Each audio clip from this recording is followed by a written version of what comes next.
right, time being 7:01, I call to order the Franklin School Committee meeting. Meetings are recorded by Franklin TV and shown on Comcast Channel 9 and Verizon Channel 29, as well as recorded by Franklin Matters.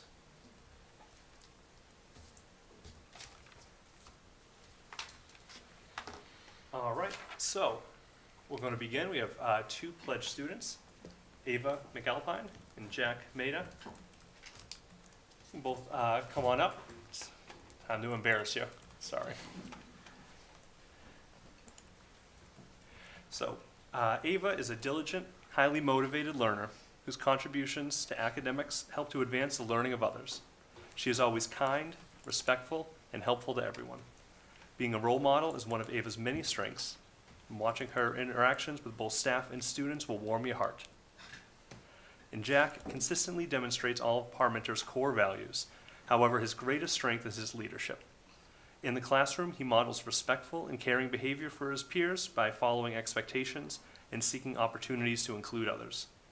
Several kindergartners look up to Jack as he helps to lead the walkers out of the building and across the street each afternoon. Jack is a tremendous asset to our Parmenter family. I want to thank you both very much, and you all please stand and lead us in the Pledge of Allegiance. Pledge allegiance to the flag of the United States of America and to the republic for which it stands, one nation, under God, indivisible, with liberty and justice for all.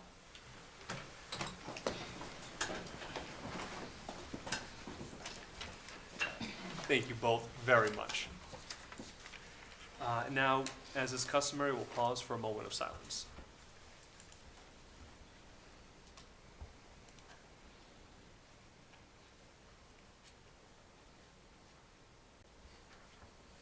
Thank you very much. If you want, you can scoot out of here.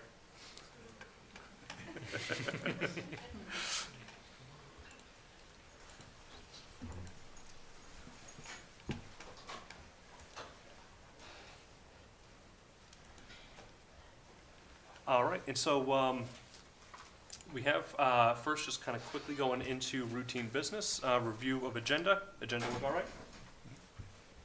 All right, bills look good, Payroll's in order. all right. And so FHS student representatives.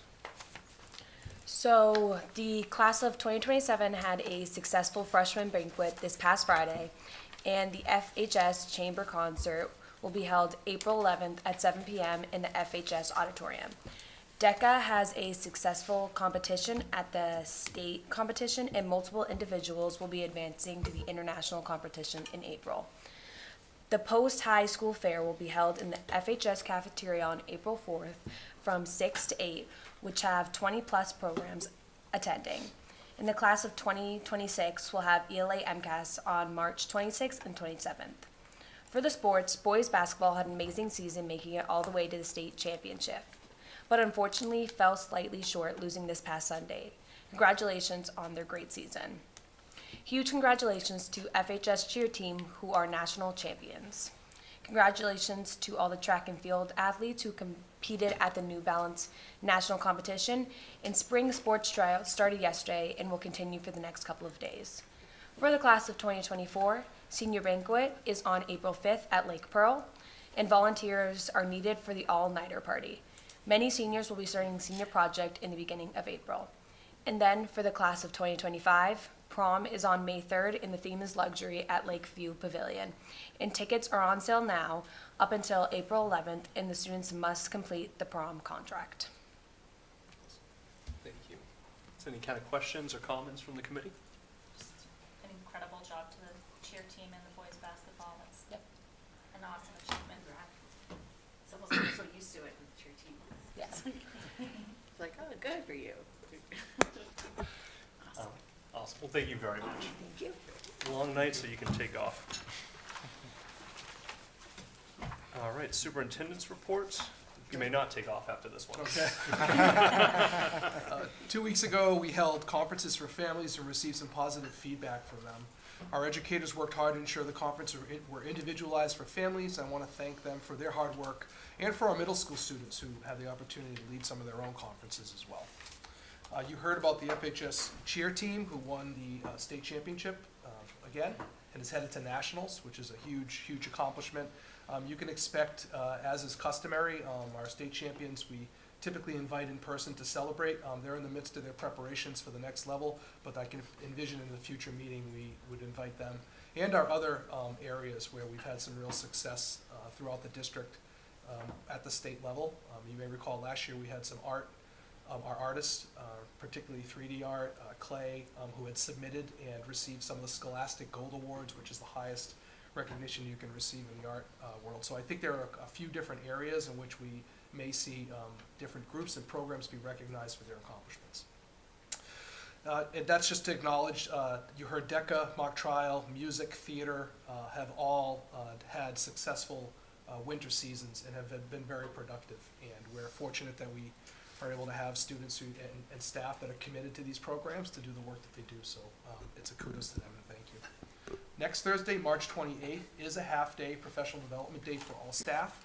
The staff will focus on professional learning opportunities, including the new IEP training for special educators, continued curriculum development, and we have a consultant joining us to support our English second language teachers in implementing new multilingual curriculum, providing general educators with strategic and strategies and support for multilingual learners, continued science of reading professional development, and support Project Lead the Way implementation, which is a grant-funded curriculum at the middle school level, and there will be no school on Friday, March 29th.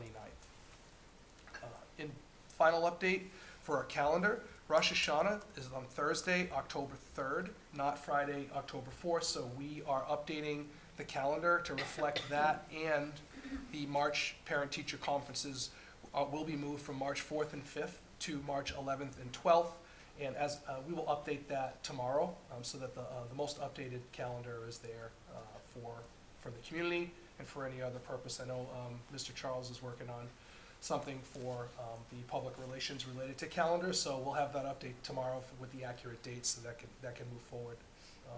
And that concludes my report. I'm happy to answer any questions on anything I mentioned. Any questions, comments from the committee? Wonderful. All right, so now what we'll be moving to is the FY25 budget open hearing. And so just to kind of lay some of the groundwork, what will be happening is we have some additional presentations, some extra information. Yes, we prepared, do you want me just to give a little tee up to that now, Mr. Callen? Go right ahead. Okay. So we prepared a presentation. It has some consistent information which you may have seen from the superintendent's recommended budget, in addition to the joint presentation that I presented with the town administrator. And we've added some additional information this dives a little bit deeper into specific areas of the budget as well. So it's some of the same, so that we might have new audience members and try to bring people along, but we've added some additional pieces too to make it just relevant to where we're at in the budget. Wonderful, thank you very much. And so we'll get that presentation. We'll kind of, just as typical, have an opportunity to kind of ask any questions ourselves. And then we'll do a line-by-line kind of reading, where, each, for instance, we got, 1110 school committee, and then the dollar amount attached. If there's any ones you have, objections, questions about, you can just request hold on that item. And it basically just kind of gets tossed off to the side. And then once we're done with the readings, we'll go back to those holds, discuss them, and if everything sounds good, effectively release the hold, so that way the budget itself has been reviewed and is all in agreement. No specific vote just yet. That's going to come on our April 9th meeting. But we also have an opportunity for the community at large as well to ask questions. And so it's a two-way conversation that'll happen as well during this open hearing. So, all that said, just to be on the safe side, I'll entertain a motion to open the open hearing. Motion to open the FY25 budget open hearing. Thank you. Second? Second. Any questions, comments, deliberation? All those in favor, please say aye. Aye. All right, unanimously. It's officially open. Superintendent Jagir, pick kick it over to you. Okay, thank you. So, just to kick off, I think we've tagged this budget, investing in our future. And we really are committed to putting forth a budget that supports the needs of the district, supports the needs of our students, and allows us to do the work and deliver on the high-quality services that we've come to expect in Franklin from the schools. So as we go through this presentation, just keep that in mind as we move through this. Nothing has changed as far as the recommendation. It's just a deeper dive in trying to provide more context to some of the details of the budget itself. As you know, we've really tried to look at focusing on equitable learning experiences and resources across all of our schools and levels, align our budget development with the portrait of a graduate, and to provide the resources and technology and the facility needs that our students and educators need for us to do the work. Portrait of a graduate, these are slides we presented last meeting, so I'll just let you know that the budget was developed in order to align to that. And these are some of the strategic objectives that we've put as a focus this year. And you'll notice in there, engaging rigorous curriculum, high-quality instructional strategies to meet the needs of kids, SEL, which is a huge driver of a lot of the work that we do within the district, and trying to create equitable opportunities for all of our learners. Makeup of our schools, we currently have 10 schools, 494 teachers, over 1,200 employees. That includes all types of individuals, whether it's a crossing guard or a superintendent or a teacher, every person who is employed in some capacity. And then you can see some other numbers around the in-district cost per pupil and the Chapter 70 state aid, which we do drill down a little deeper in the presentation. Just a quick overview, you see the blue arrow. We are at this stage of our budget development timeline, which in essence began in July. And we held some meetings over the summer. If you remember, the joint budget subcommittee met in, I believe it was August. We met as a group. And we've just continued through this budget development process. I want to thank Dr. Dutch for helping to lead, and Ms. Bellotti, who's here as well, our Assistant School Business Administrator, for their work to really lead and shepherd a budget development process that was inclusive of each of our schools, bringing all of our leadership for bringing us through a process that led to what you see before you today. So thank you for that. Priorities. We talked about this during the workshop. It's remained consistent, is really trying to look at our class sizes and to make sure they're within a recommended range. Providing supports for students, our literacy initiative, and some of the other curriculum and instruction initiatives. We are an academic institution. Teaching and learning is what we do. We had to consider the ESSER 3 grant funding that would be coming off the table and make some decisions around some of the positions that we had within the funding. I received a question, I'll just talk about it now. Someone mentioned, why would you put positions in grant funding that you knew were going away? And I think I would say that that's a symptom of wanting to carry forth the services. We had some counseling positions in there, carrying forth the services for as long as we could for students in a budget that we weren't able to support in our operating budget. So we knew, and we had been very public and transparent around these funds going away, but I would reemphasize that wasn't a matter of a decision made lightly, but it made sense to us to continue that work and have that happen for as long as possible for our students. So some of the counseling positions that were in there, with the hopes of moving forth in a budget and advocating for what we need for the district and giving the town and our community time to process the needs and hopefully gain an understanding collectively around what we need to do this work. We talked a little bit about the benefits last time. I'm going to continue to move forward, but ultimately we've tried to put, we have some ratios we've had in Franklin for some time. It's what we've used. We're really looking at how do we target supports for individual kids on a variety of levels, and how are we looking at providing a well-rounded experience with co-curricular activities and learning activities, and provide them with the full education that we want for all of our kids. As we started the budgeting process, we considered the things that we didn't really have options around, things that were somewhat out of our control, and you see those listed here. Obviously, you saw the slide that, focused on other important priorities that we wanted to include as well. So those in combination with these factors, which I won't read to you again, were part of the process in getting us to the number that we're at currently. Just moving forward here, we talked a little bit about this, but Dr. Rogers, Ms. Morano, just around general ed, just brief context for those who may be tuning in for the first time. Sure. So in our gen ed budget, we account for a lot of various programming, art, music, PE, things like that, wellness, just to name a few, instructional technology at the elementary school, things like that. Staffing costs are included in the gen ed budget, as well as any instructional materials, technology, our one-to-one Chromebooks, things like that. Extracurricular clubs, athletics, anything that happens outside the normal school day, you'll see included in the budget, as well as transportation expenses. So we'll get into more of that in detail tonight. Special education is one of the larger budget items that we have, and it's very unpredictable because it really solely depends on student need. We are legally and ethically and morally, in my opinion, obligated to provide special education supports for our students with disabilities to ensure that they can access their curriculum, can access their school environment.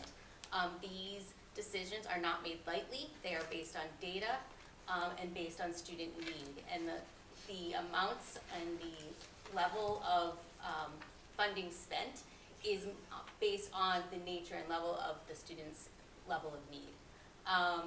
So what we do our best we can to provide appropriate supports and services in a cost-effective manner, but obviously we need to provide what the students need.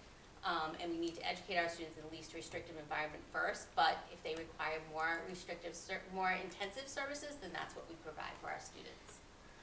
Here is a historical perspective on what we've spent for students in out-of-district placements. So if we cannot provide supports and services for our students in district, we do the best we can in our specialized programs, but there are some students that just require a higher level of need. Then we will send them to an out-of-district program. Again, we look at the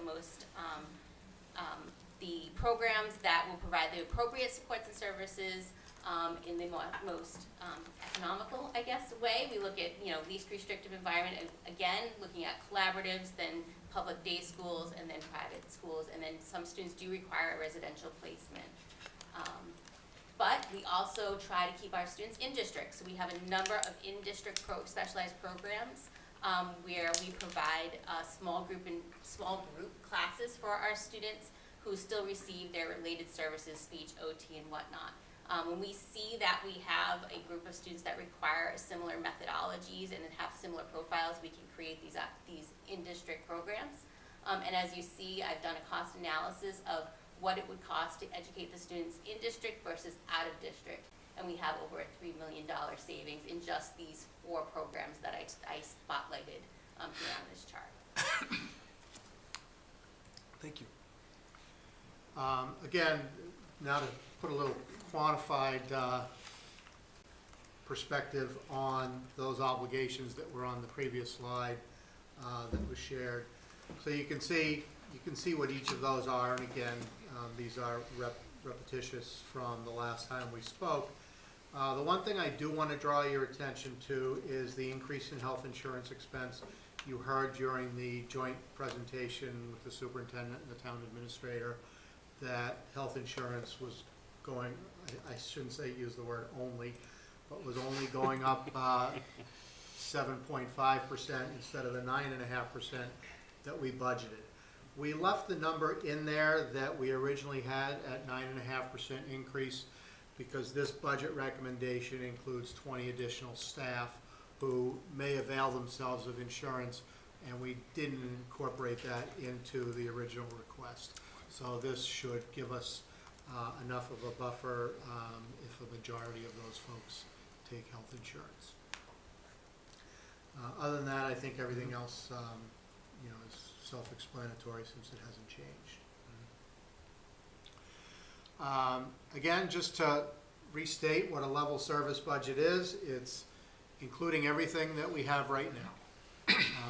No deletions from that budget, is what a level service budget would represent. Level Service Plus is trying to move us towards some of the initiatives that we're trying to address. The priorities, controlling class size, making sure that we provide the opportunities for students that give them a whole and complete education is what we're looking to do. We can, either one. This was the list of requests in addition to level service. When we say the word plus, this is the word plus basically outlined on one slide, which shows you. We talked a little bit about the K-2 teaching positions and trying to get those under the 22 in order to do that. And in this particular slide deck, you'll see class sizes broken down by school to show you how we arrived at those. You'll see some, the Strive. Mrs. Morano talked about specialized programs. Given the needs and the number of students that we have that we can educate within our Strive program, we're adding an additional teacher and an ESP to support that program.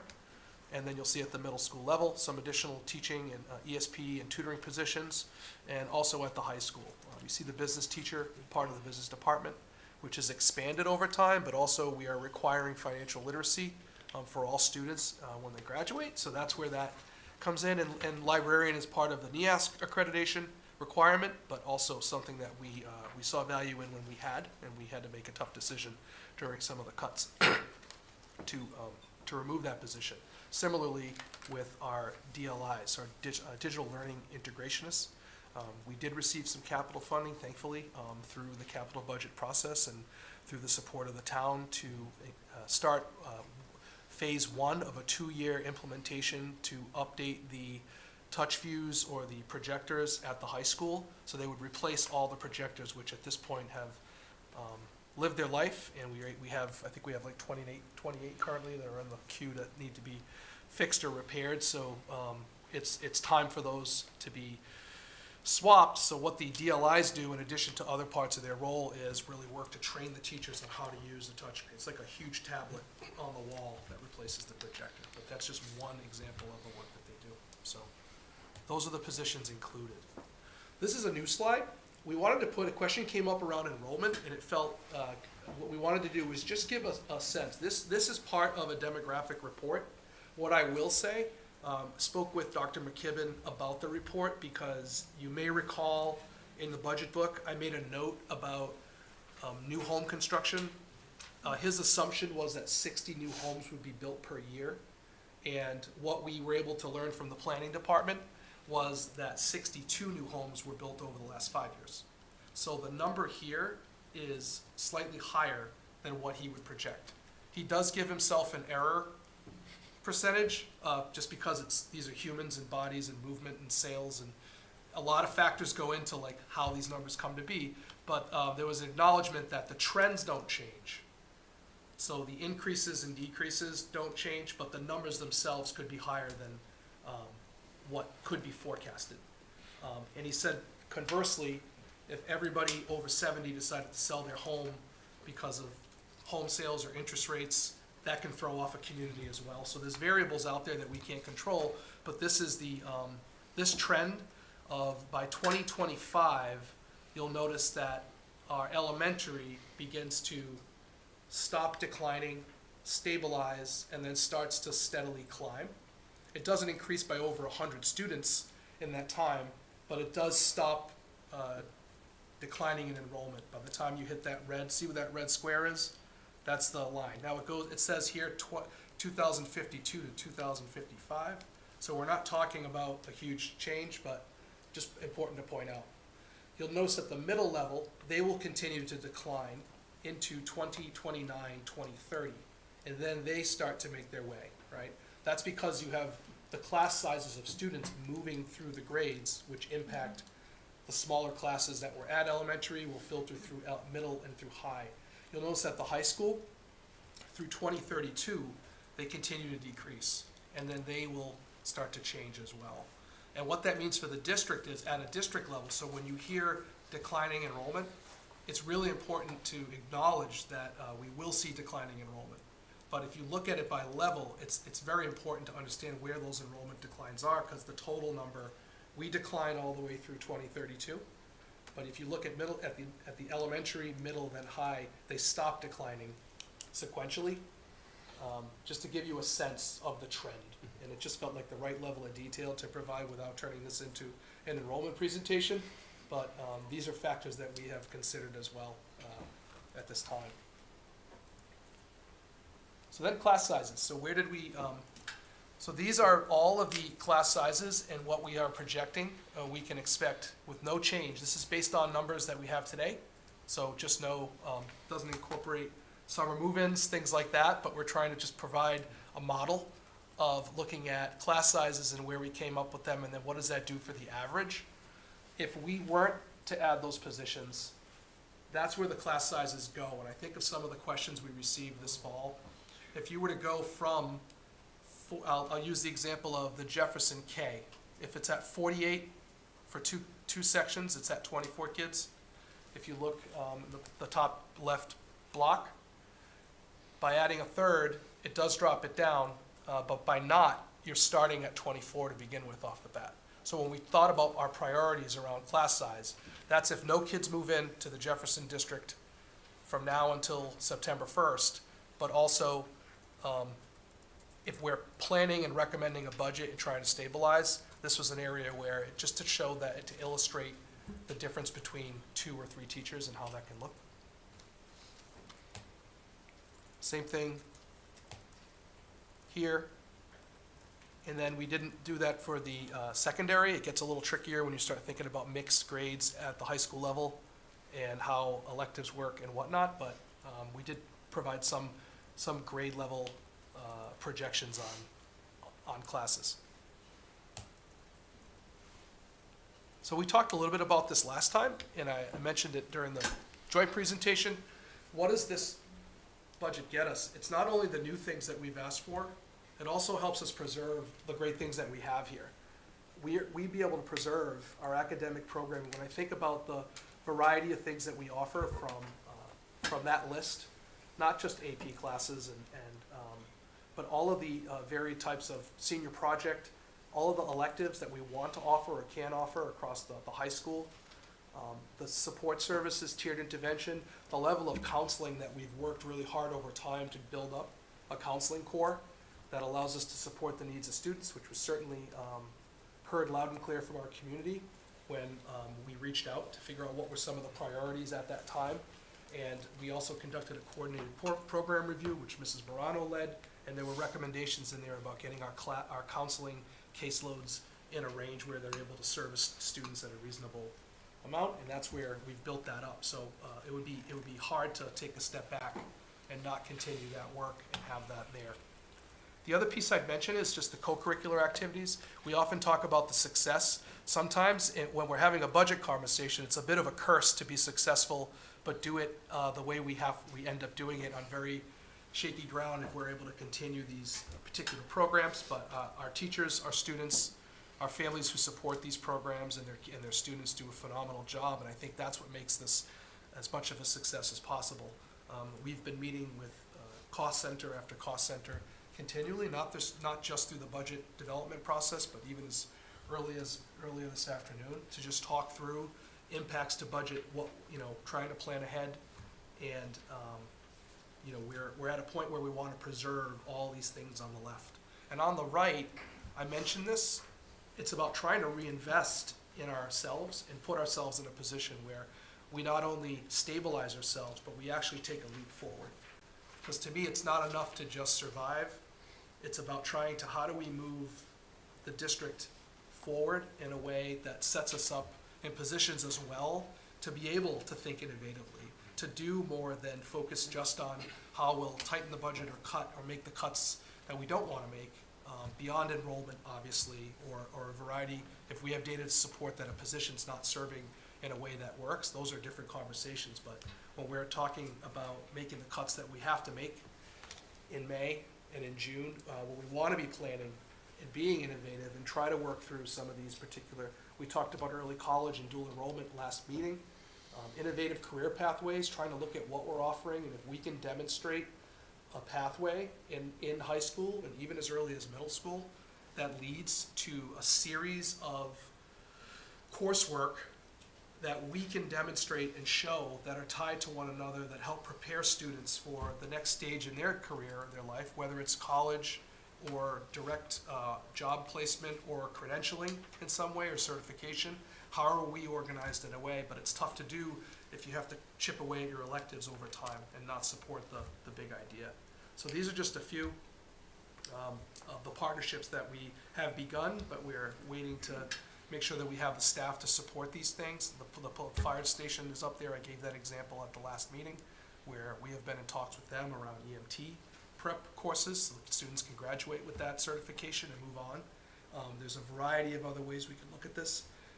And finally, just looking at potential opportunities for childcare programs where other districts have done this and have invested in and received tuition for. And I think there are ways to do it, but we can't do that with an unstable budget because our priority is the students that we teach in front of us and the teachers that we have to teach those students. So I'll take a pause here. Dr. Rogers, do you want to walk through just to share the mic a little bit? Sure, I invite you to do the same. So we wanted to, I think we touched on this a bit last year, but kind of take folks through a day in the life of what, different students may require to be successful in school, different services that we might offer. So do you want to start off with the pre-K?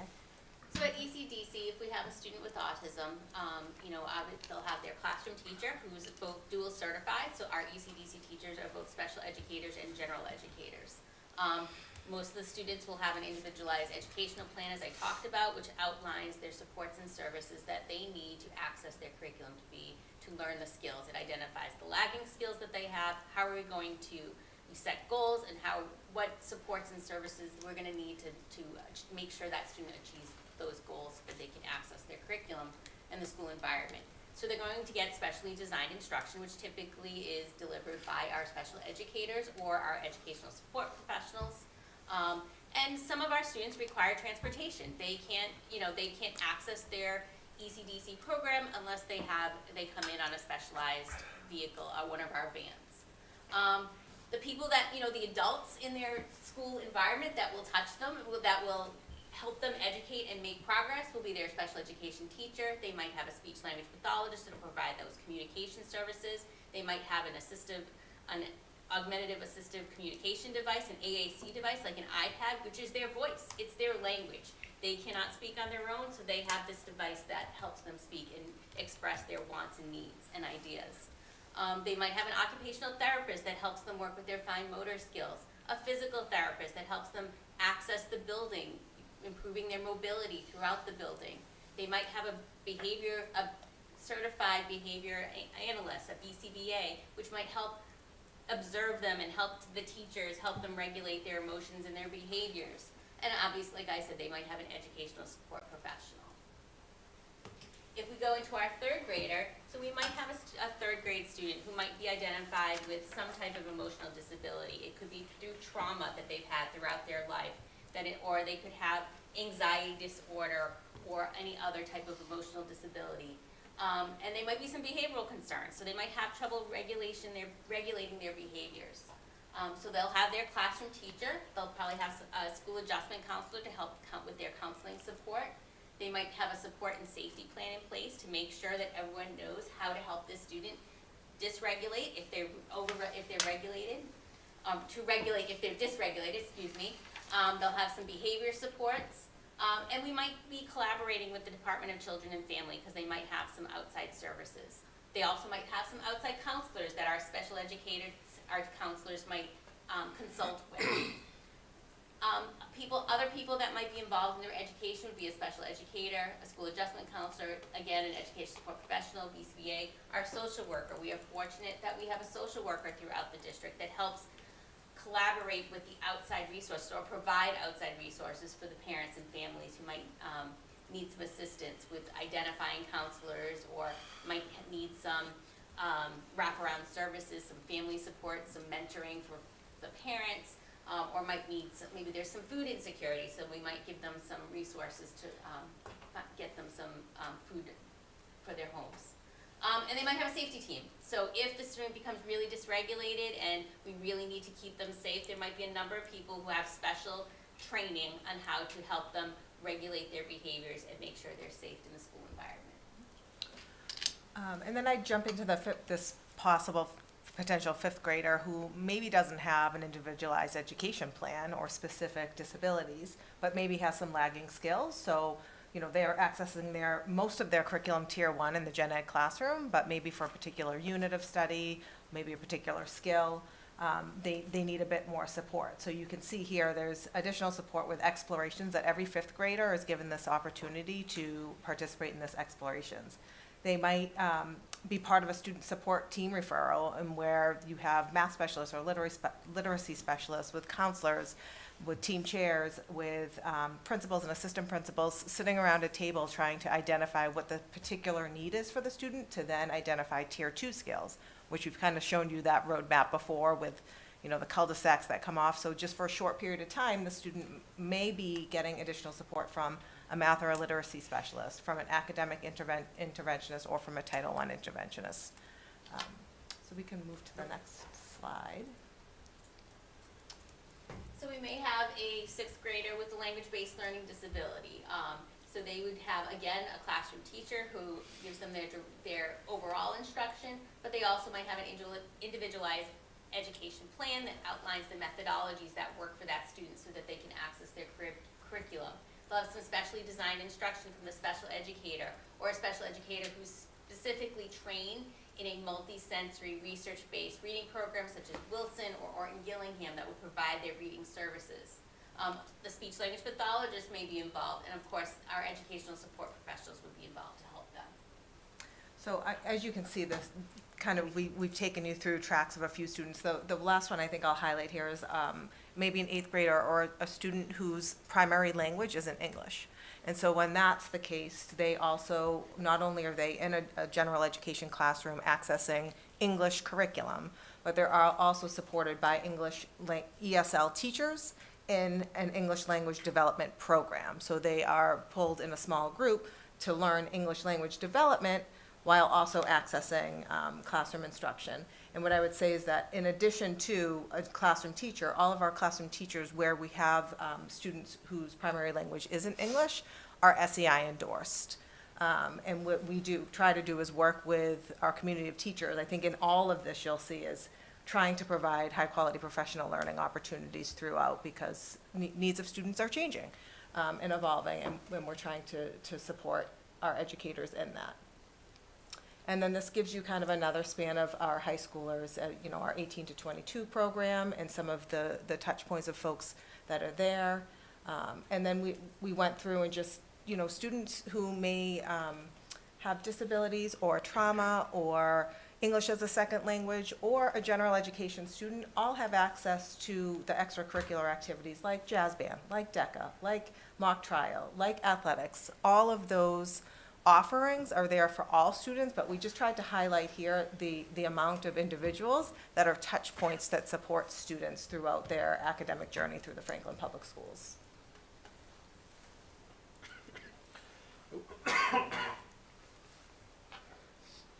Okay, just revisiting this slide, it's about the walk in the day of the life of those students is really the left-hand column here, and it can be the right-hand column as we think about accessing and providing as many opportunities for kids. Budget realities, just to point out what we've recommended is a stabilized budget. So level service is a survive budget. That's carrying forth what we're currently doing. As you can see here, that was a 10.19% increase, which was 7.3 million. The 12.96 is the number that has been modeled out in the presentation we did. I did in conjunction with in partnership with the town administrator. So that's the stabilized, which is your level service plus. Just to be clear, in this meeting, once again, anything less than level service does require reductions. We experienced that last year, and we would experience that again. So I would just call your attention to, we modeled out some percentages based on the budget amount to get a sense of what types of reductions those would be. Those are on the right-hand side.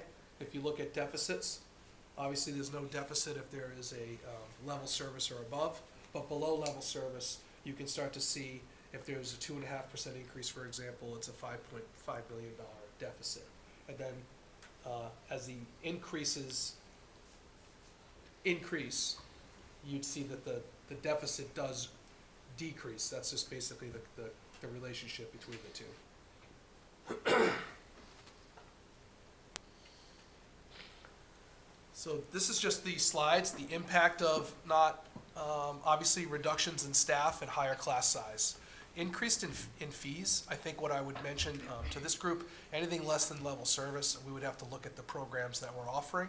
I think we'd have to be really strategic in how we would reduce. I think it would mean that we would have to look at all cost centers and consider reductions in every area, particularly when you look at the previous slide and the number we might need to get to make a budget work as laid out would result in cuts across the board, and we'd have to look at where that would happen. And then fees, obviously, anything that we are supporting through our operational budget that does require fees would need to be looked at to see if it could continue, and if it could, would the fees need to increase in order to support that type of program.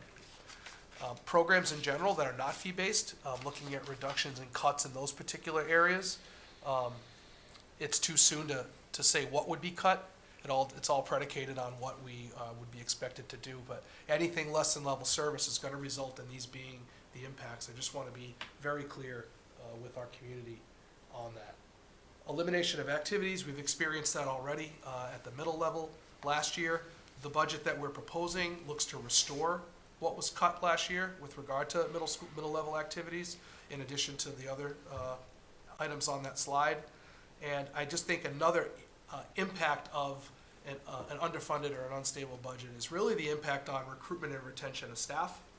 It does create an atmosphere of instability when we are looking to cut. You can imagine if you were an employee and you knew that the number the district was needing to get to was less than level service and cuts were coming. As an employee, that would definitely create an uncertainty, and I think that's where we experience the trouble. And I think when I first was hired, I gave the example, we had to hire 117 staff. On July 1, that was the count. That was a huge deficit to be working from in the summer as a result of the budget and trying to bring people back and find and fill those positions. So when we're spending that time in the summer, we're on this we're not on a great cycle where you want to be doing your hiring in prime hiring season, which is about now, right? And you're trying to get your team fielded so that you can plan effectively knowing who you have. We are certainly disadvantaged in that area, and it's a tough place to be as a leader, to try to lead from that disadvantage. We do our best. We're very fortunate to hire the people that we do, and we're very fortunate to have the people we have working within the district, and the committees and the volunteerism of people to join screening committees and interview rounds and be a part of that. But that's part of that narrative that I just wanted to impart on all of you as we talk about the budget moving forward. And obviously the volatility of what we offer and when. So you heard the tale of four budgets, just the little blue arrow again popped up just to kind of point to where we landed within this budget model. Another piece that I just would mention, on March 26th, you will receive as a full committee an update on the visioning, portrait of a graduate, comprehensive facilities. We've had some smaller updates to the comprehensive facilities analysis subcommittee, which included a demographic report from Dr. McKibben.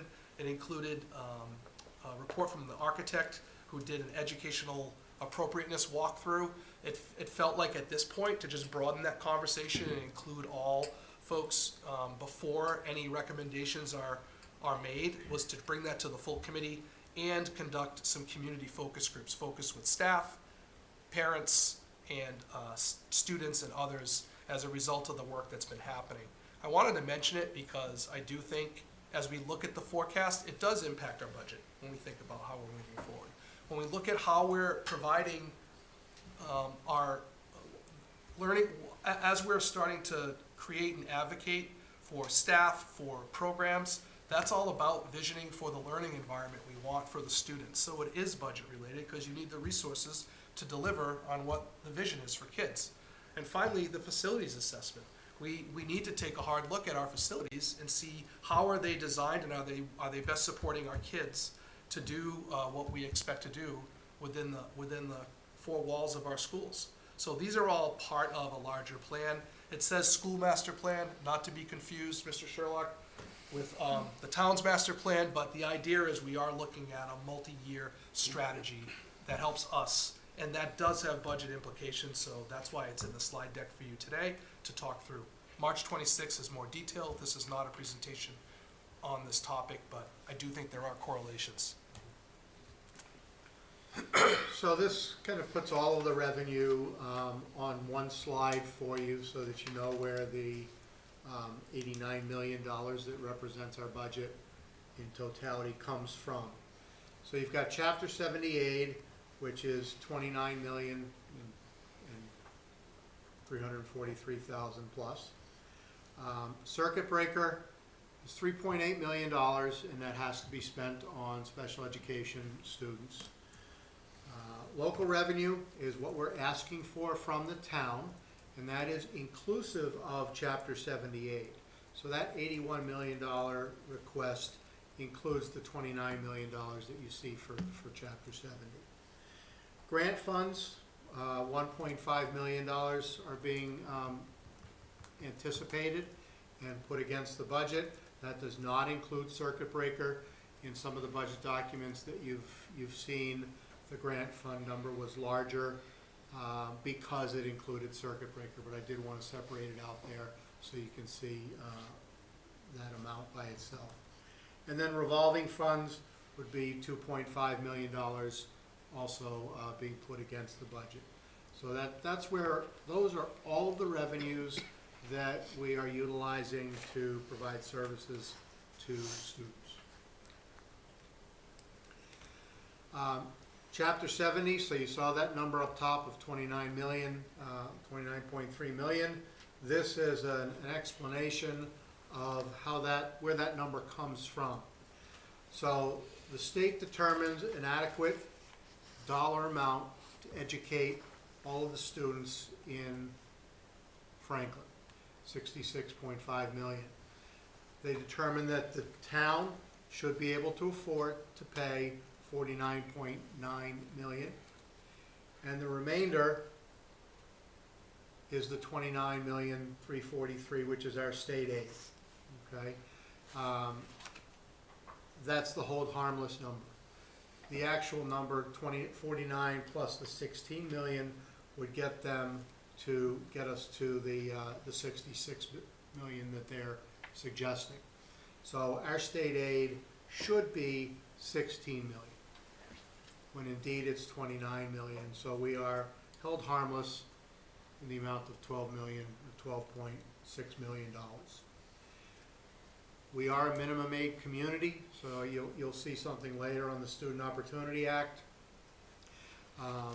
That is intended to provide additional funds to school districts.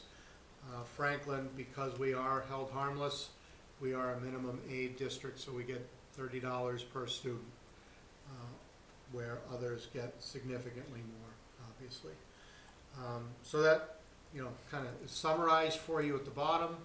The Chapter 70, 29 million, local contribution of 49 million, gives us to required net school spending of 79 million. So that's a state-determined number. That is the minimum that we should be spending on education. How's net school spending calculated? And I'm not going to go through this slide again. You've seen it before. But it's the Chapter 78 plus the required contribution, and that gets you to required net school spending. We must spend that. Failure to do so has consequences, which we've discussed previously. I will say, you can see the numbers there, that Franklin spends 18% more than what is required, but that still is significantly below the average in the Commonwealth.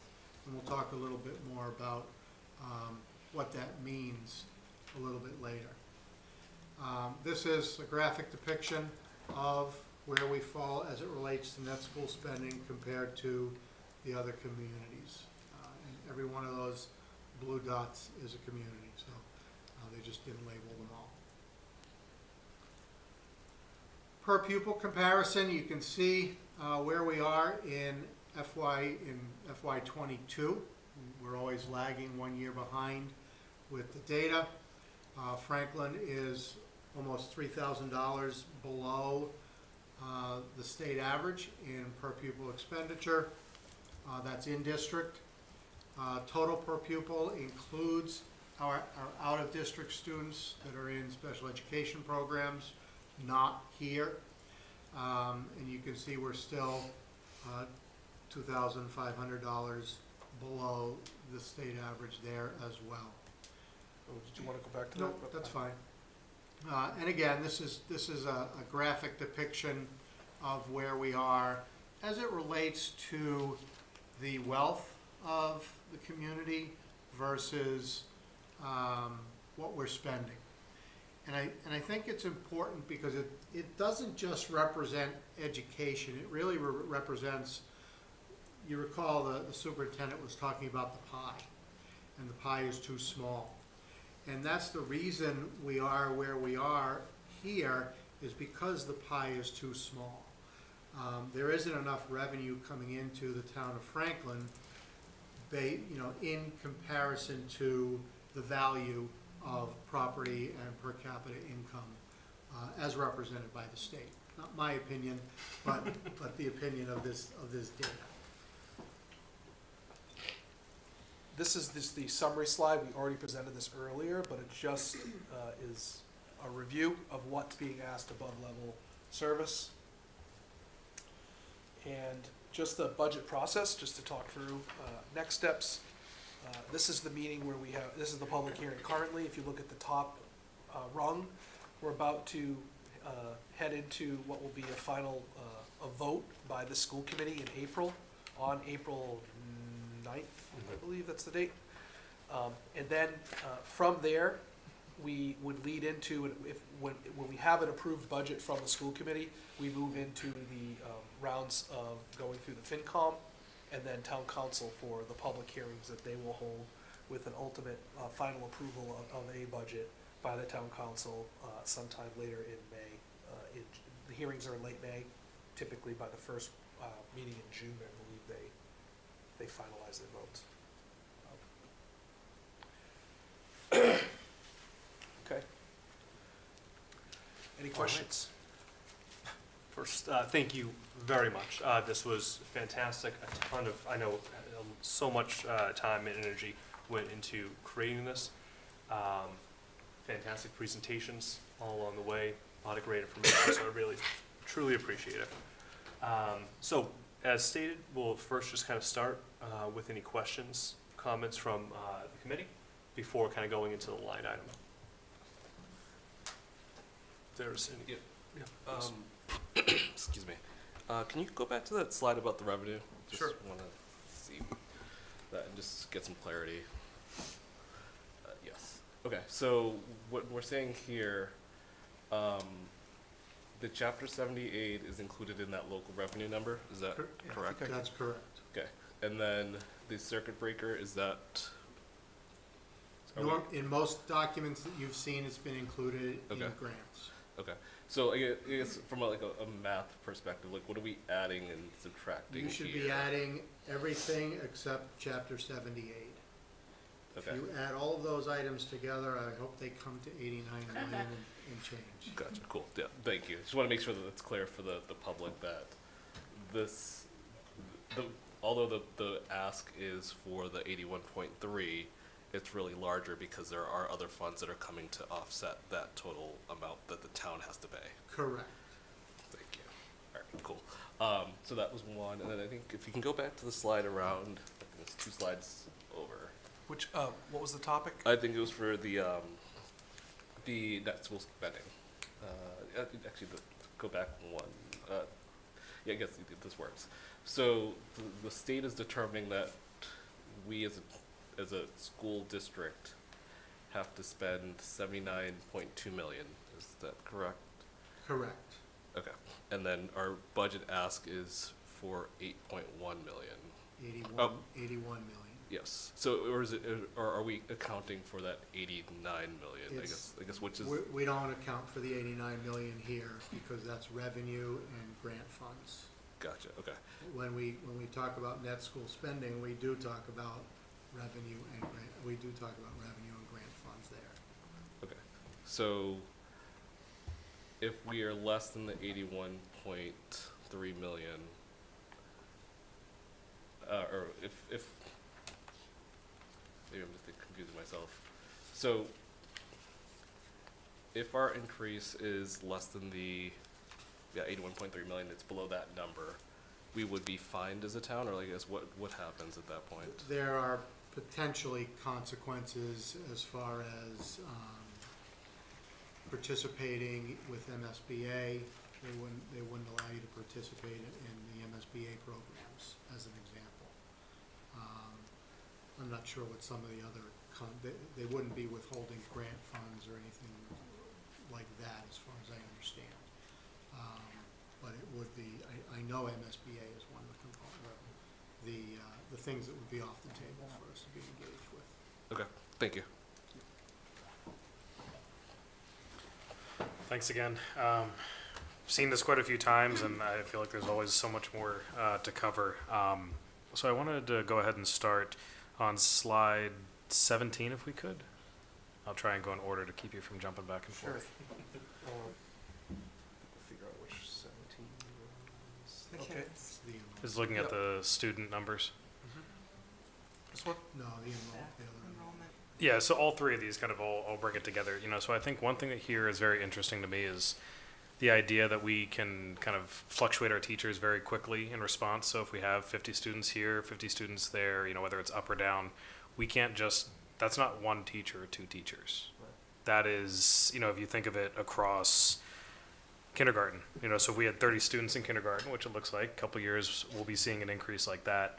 That's not just one school getting 30 more students. That is Correct. all the schools getting potentially 6 more students. Correct. And then on your next slide, what you're showing is that if we don't have any new teachers now, we're already above our targets by 2 students per class for kindergarten. Correct. Okay. Correct. So it's just very important that we make sure that folks understand that even though we do see these fluctuations, if we see a small change in the number of students across the entire district, it is not something that is immediately seen as savings or something that is that we can just go ahead, drop off 17,000 per student, and that should be coming back to our budget. It is a much more complicated situation, especially when we're already right at the edge of what we can actually hold in a class. Correct. Okay. Correct. Okay, so I think that's just an important clarification for me, so I appreciate that. You know, it's really, we're already at the edge, so saving anything is basically getting us back to our goal, not actually saving us anything when it comes to the costs. We don't get a rebate check for every student that doesn't show up. Correct. Okay. So then if we could go to slide 20. There we go, perfect. This one? Yeah, so here you actually brought up something I thought was very interesting in conjunction with your statements about ESSER earlier on. You commented on how we looked at the counseling services that are now at an appropriate level based on our analysis and on the data, you know, basically what the students actually need, so we can provide that service instead of, you know, they take a ticket and wait in line for however long until it's no longer functional.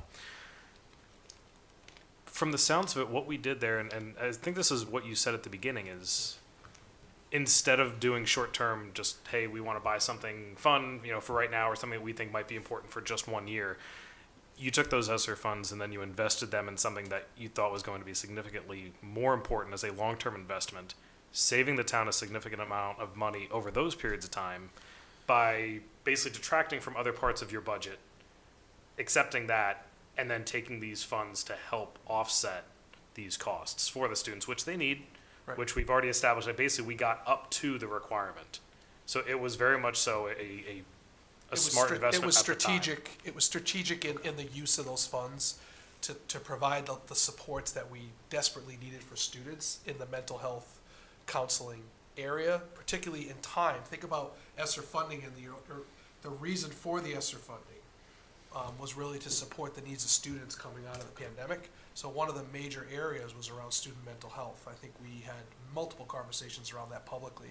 When we then looked at, with ESSER, one of the things that we needed to do was also engage our community in what are some of the things that we value as a community. And one of the things that was prioritized was around counseling support. When we didn't have the operational funds, we still wanted to fulfill that commitment to providing the counseling support for students, knowing that it would go away, and every year through the ESSER grant, through the budget cycle, we would say, ESSER is going, I can remember Mr. Callahan in your first year saying, let me be clear, we're doing this now, but we know that this will go away eventually. And we said that we would need to find a way to have that absorbed into the operating budget if we were going to continue with the supports. But it was strategic in that we knew that it could go away, but it was more important to get a counselor in a building that could directly support kids at a time of need than saying, let's not get a counselor and let's invest in maybe a curriculum or something to that effect, where it felt like if we could put the human we needed to get in front of kids, it was better for the kids in that moment. I would do it again. That sounds good, and I appreciate that clarity. I think that's a really great way to look at it, as just understanding how critical that investment was, and kind of the clever approach of knowing we didn't have the money, however, we were able to utilize kind of an outside source for a short period of time, and now it's up to us to essentially continue providing that support. Right, and I don't believe philosophically in using one-time funds for positions, because that's not a good use. It's not. But in this particular case, knowing that it was staged out over multiple years and we knew we had that need, like I said, I support that decision, and I think it was the right move to get the needed support that we needed for the kids. And in some ways, a little bit more stable for at least a short period of time, where as our budget was fluctuating rapidly, we made sure that the mental health for students wasn't something always on the docket. We were able to actually support that. Correct. Okay, excellent. And then if we go to slides 21 and 22, just kind of generally, and I'm just making sure people kind of follow along here. Yeah, you were there. It's just the day in the life of the student. Oh, yeah, okay. Images. Thank you.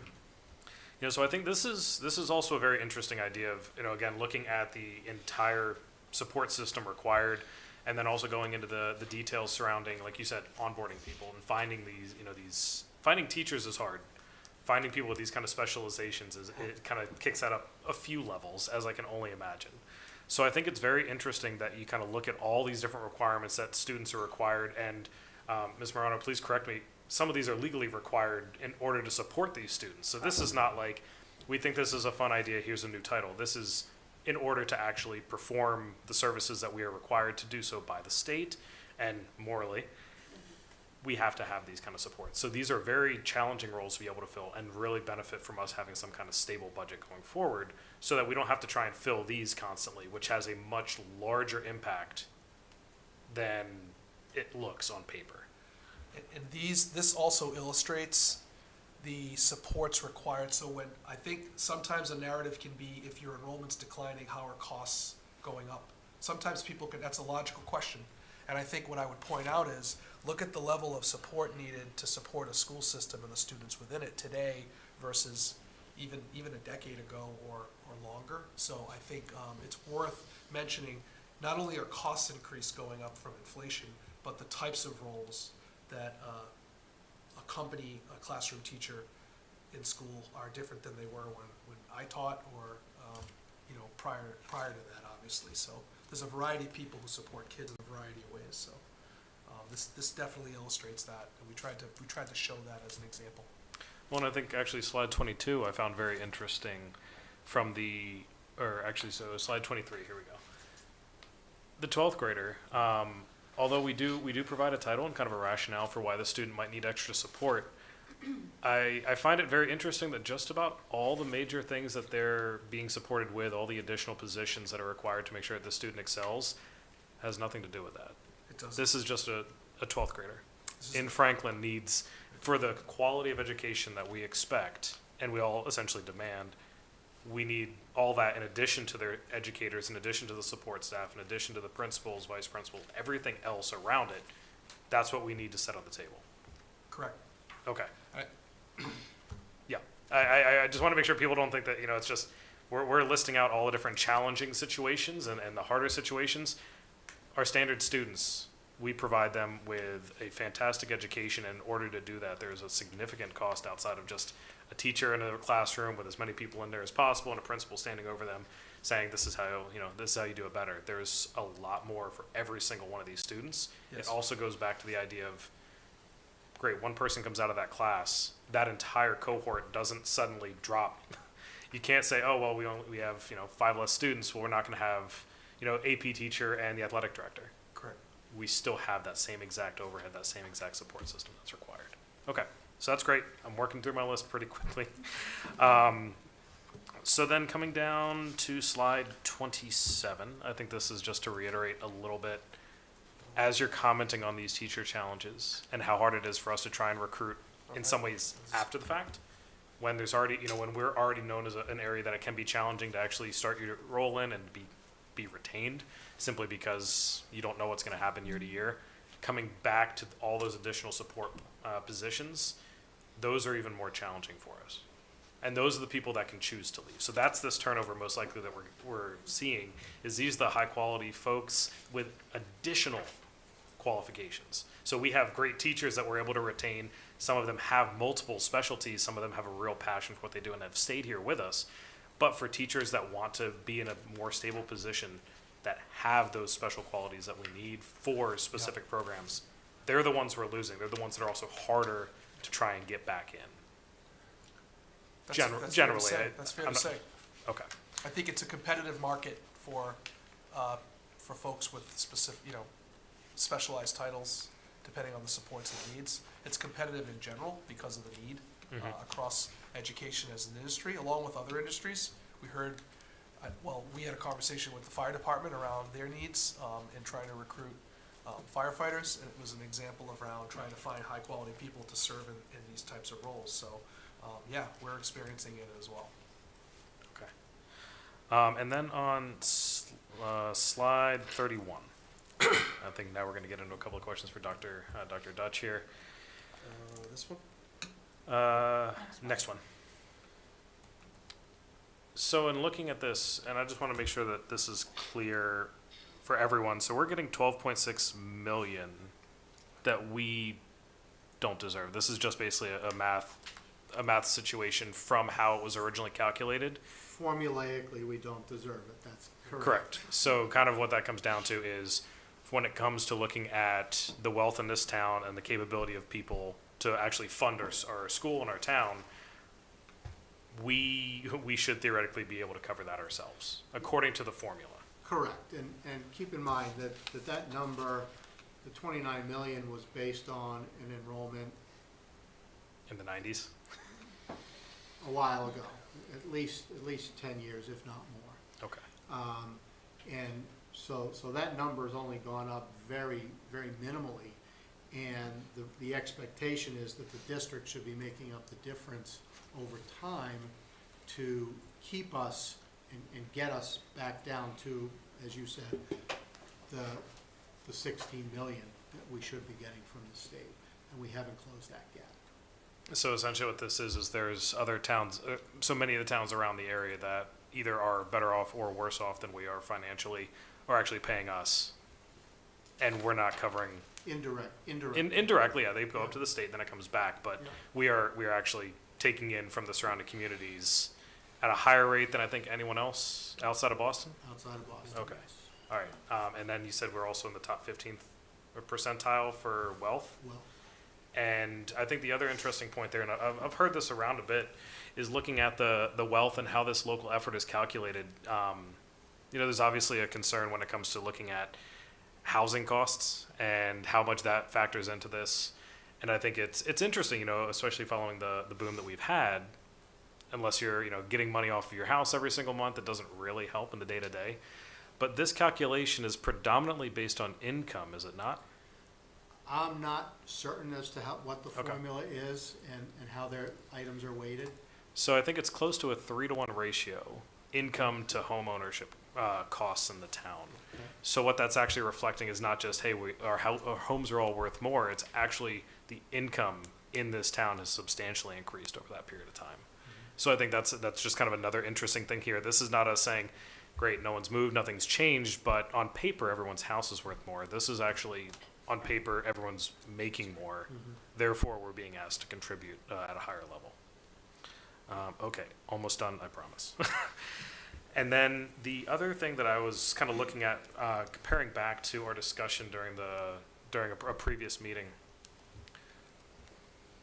our base, so looking at kind of the minimum level of funding here, so the 2.5% increase, that would see us at a $5.5 million deficit. Go to that slide.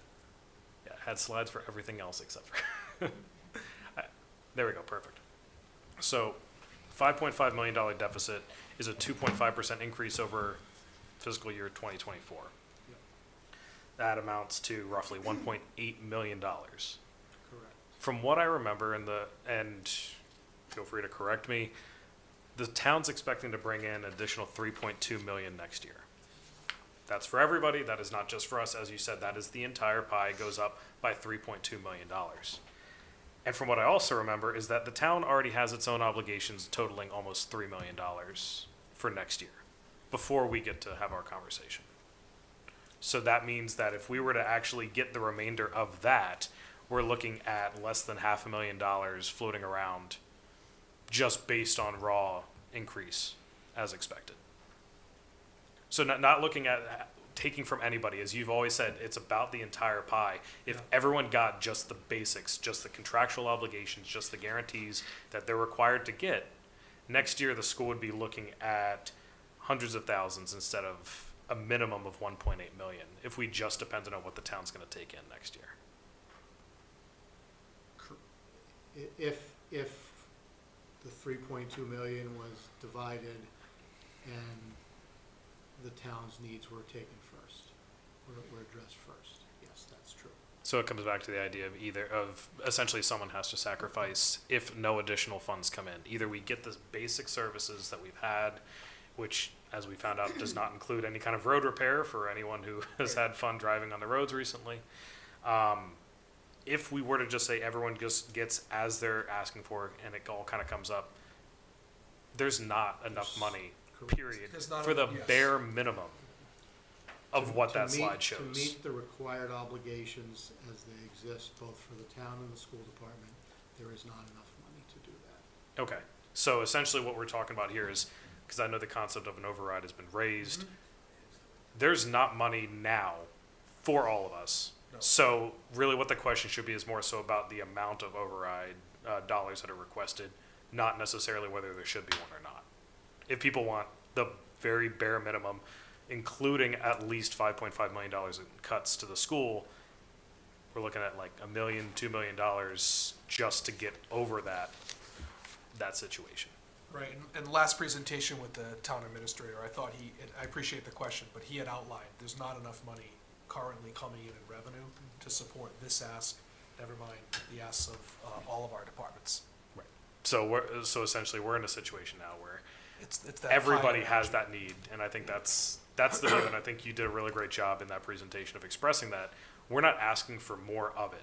We're asking to share this with the rest of the town, recognizing that we would love it if we had those kind of funds across the board to really support everyone, and the pie needs to get larger. Yeah, and I say that as someone who's paying tax, I'm a Franklin taxpayer as well. So Yes. the idea of the pie concept and having it not making our slice bigger and taking away and detracting from our colleagues in other departments, it's about trying to make sure the pie is larger so that it supports not just our need, but it's also proportional to what we've put out for data on our wealth and what we're contributing now. We tried to show, because you can look internally at the pie, but how do we compare externally as well and try to put that out there. So it's about trying to keep it in context to what we need, and we need to, I think in order to achieve what we're asking, more has to be coming in. That's the bottom line, a very basic answer. Okay, and that makes lots of sense. And then the final thing is on the circuit breaker. So this, I just want to make sure folks at home understand kind of how this works. This is not a complete refund of costs that we incur for supporting special education. No. There's a set value, I don't know what the value is for this year, They- per they're- student. Yeah, there's a minimum that we have to spend first before we're eligible for any circuit breaker reimbursement. And I think Which- it's 30 or 40? 45. $45,000. Yeah. So more than double the cost of our average per student. Correct. And then past that, we get 75% back? Correct. Okay. So just to further highlight, again, those, we don't have a choice here. That is required morally, ethically, and by state law, that we have to provide these services. So the concept of being able to invest in this curriculum and invest in these additional FTEs, not only does it save us very simply on just, all right, great, 4 additional students, we have this internal cost, but we wouldn't be reimbursed for that if we're sending the students out. We basically have to eat even more of that cost ourselves. Okay, so it's just further compound. The circuit breaker would benefit us keeping students in-house versus sending them out, because that lower cost is passed on to us. It's not that the state suddenly gets a bigger piece of that. It is our benefit to bring students in and keep them here. Correct. Okay, all right. Did I hit 30 minutes? Okay, Trying to make a run for my record, aren't you? I'm all set. Thank you very much. Yeah, I just have one question. Could you go to 21, slide 21? It's the day in the life. Yeah, either, any of these ones works, actually. So, you know, love to see kind of on the descriptions of the number of teachers within each school, you know, the balance of classes going into next year, and kind of taking into account that plan of, oh, right now we're looking at 24 kids in a kindergarten. We know that we need to anticipate to add an extra classroom for the next year to kind of make those numbers, you know, even out going into the next. Wondering how in the budget process, you know, outside of we're going to have X number of kids in each classroom, you plan for additional services and needs that kids might have coming into the year, needs that come up partway through the year. Is there that cushion room for a student that comes in and might be, you know, falling behind in certain areas that they need additional support to catch up in? And does this budget kind of account for that same kind of wiggle room that adding an extra kindergarten classroom teacher would in just a number sense? That's a very good question. So I'll start and then people can chime in.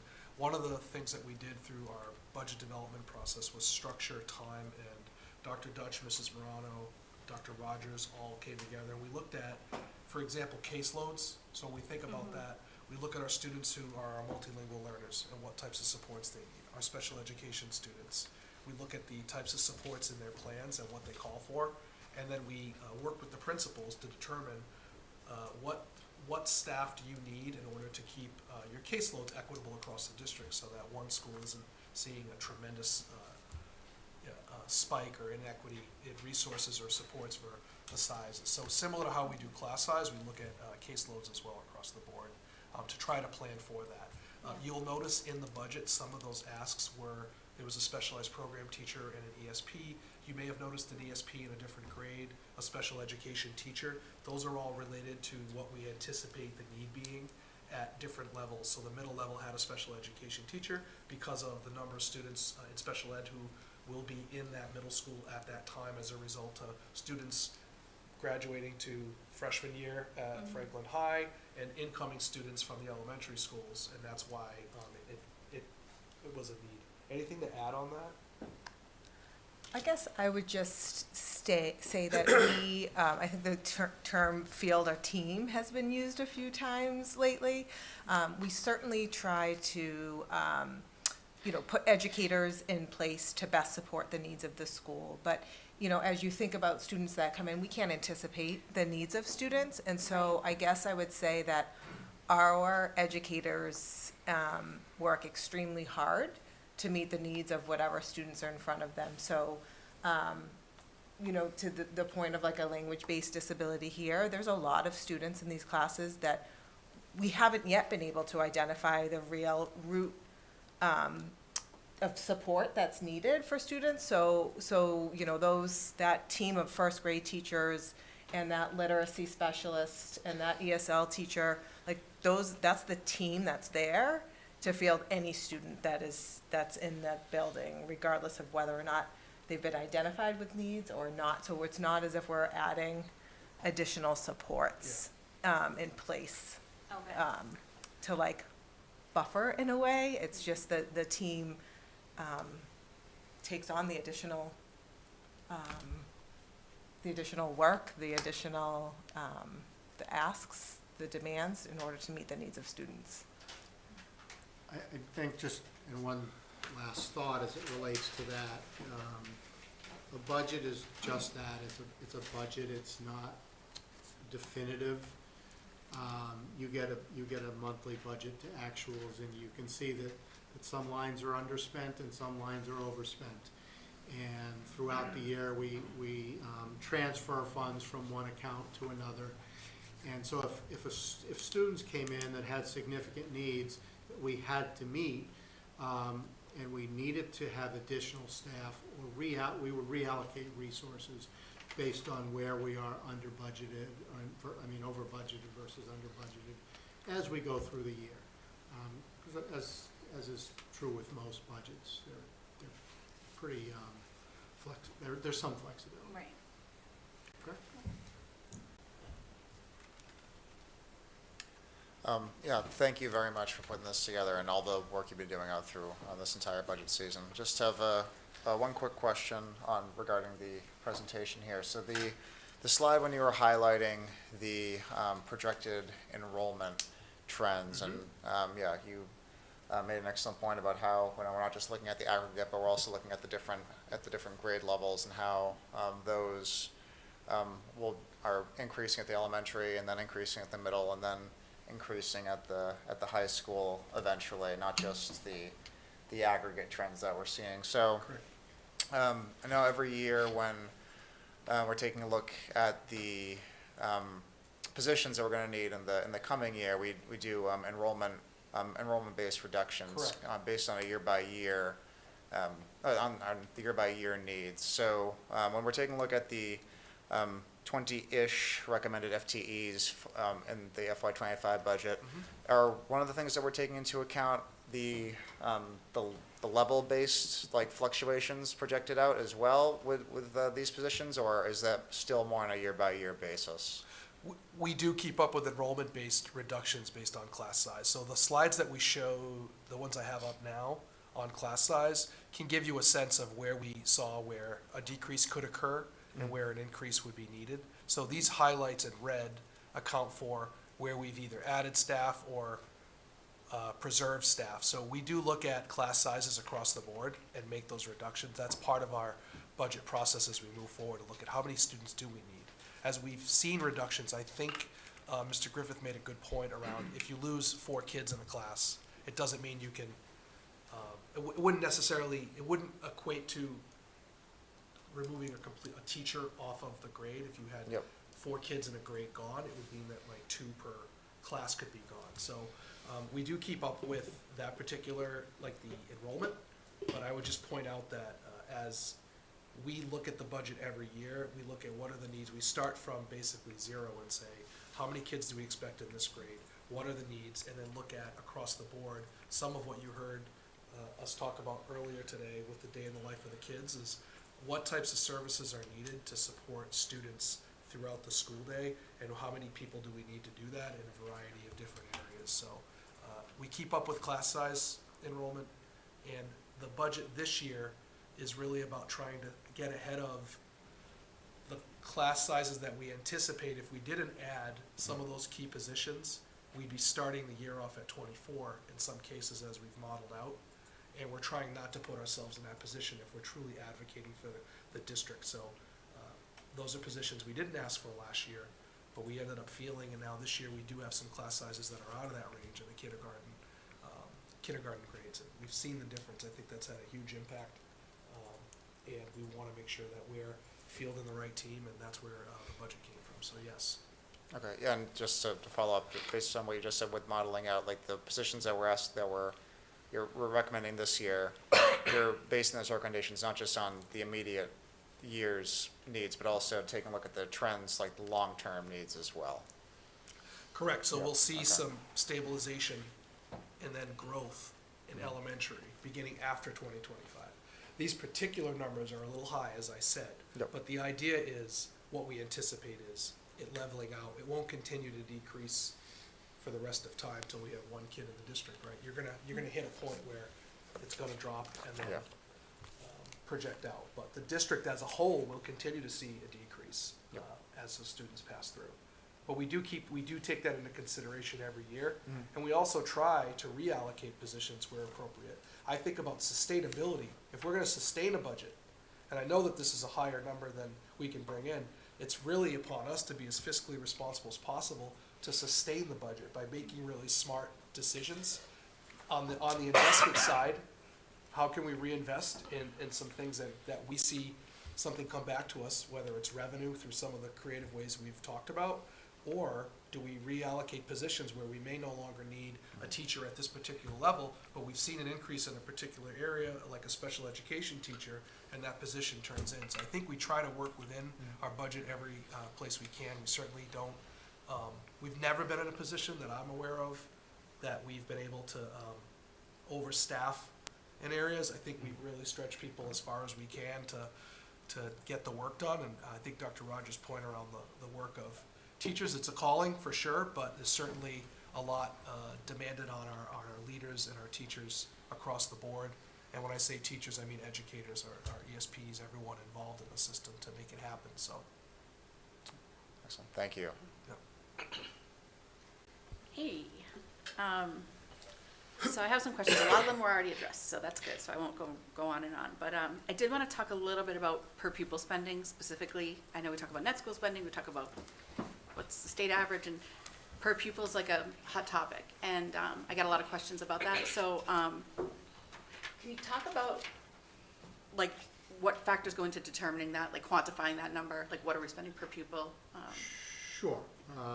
Good question, because I've had a lot of similar requests, and I think there are some misconceptions around the calculation for per pupil expenditure. At the end of the year, every business manager in the state is required to submit an end of the year report to the Department of Elementary and Secondary Education.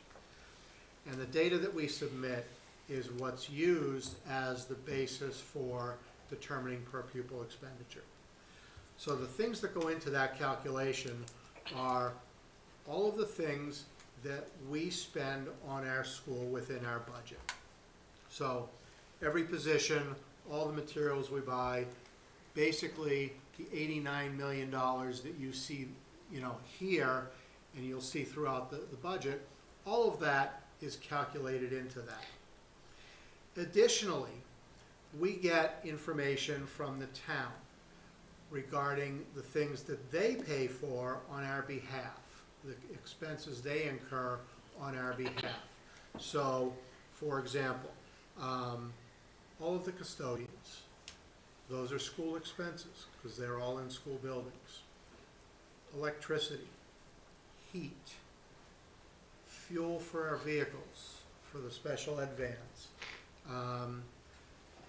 The capital that's part of our annual appropriation through the capital committee. All of the debt, so debt on the high school, that's included. That all becomes part of the end of the year report and is then incorporated both into net school spending, so it contributes to that number, but is then taken as a total. So for us, this past year, the total school spending, our school budget with all revolving and grants was $79 million. The total for net school spending was $101 million. That's what's really spent on schools, was $101 million. So they'll take our enrollment, 4,000 whatever, into that 101 million, and that's how they determine our per pupil expenditure. That's where that 16,589 number came from. So I think it's important to realize that, and that's the reason we show that number, is because that is all in. That is including all of the things that the town spends, as well as the allocation that they provide us to educate our students, which makes it, I think, even more significant a number for being $3,000 below the state average. So I hope that Right. answered your question. Right, right. And I know we're looking at ways to be more efficient with buildings. We're doing this big facilities master, comprehensive plan, not master plan. So thank you for clarifying that, because I get a lot about that, so. Sure. I'm not gonna talk about declining enrollment, because I do get that as an objection out there, that, you know, if the enrollment goes down, why don't the cost goes down? I think we've addressed that. I think it's pretty clear that that's not the case. The only thing it does is hurt our funding from the state. So it just makes our job more difficult as a district. I wanna just throw a little caution out there about, we mentioned the McKibben audit that we're having and the enrollment. I sat in on a couple of those meetings just because I do hear, you know, they want us to make these bold moves, so like, this is why we're doing this work, so I want to do part of that. And I remember them talking specifically about the demographics, and how maybe we don't build 60 new homes, but the biggest population of potential home turnovers is in that sort of more affordable area of town that's near Parmenter. So 60 to 70-year-old homeowners, more likely than not to sell and turn over and be affordable in Franklin. So I just caution that we don't underestimate that. If we go down, we go up a little, and then we get steady. We may not be as steady. If we can work this out and make it happen, and we have like a lot of talent right now in the department heads, so I think we'll still be an attractive town. And there's town councilors who have their real estate license. I have my real estate license, so we do think about that, and I do think that there can be turnover even though there's not new growth, which won't necessarily bring in more revenue for the town, but it'll bring more kids. So, but hopefully those other kids are graduating out, whatever. I think people don't understand that it's like a living, breathing entity, school districts. It's not so easy to manage. It's always evolving.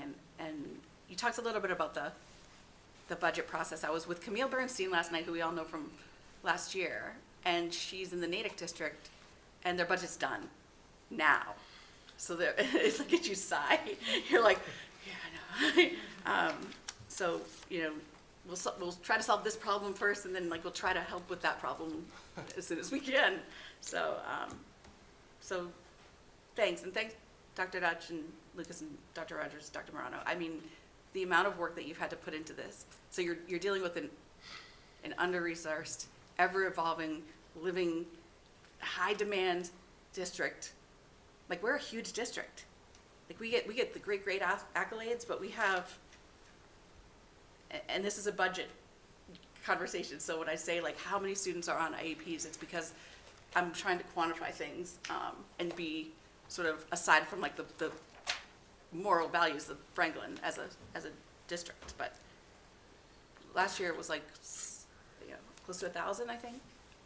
It was big percentage of kids that need like specialized help. I noticed you had the social worker up there, and you kind of explained it in a way that made me think, I wonder if she gets pushed back at all about this position. I don't know. I think like the more we can help these families find the resources to help these kids outside of school, the less we're gonna be obligated to do all of the intensive therapies at school. So I love positions like that. My daughter requires like a really specific kind of service, and the adjustment counselor pointed me to a place that took my insurance, which was a problem for me for this particular thing.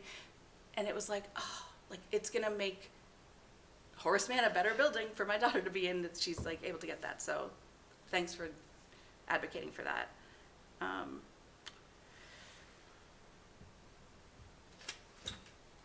Yeah, I mean, I'm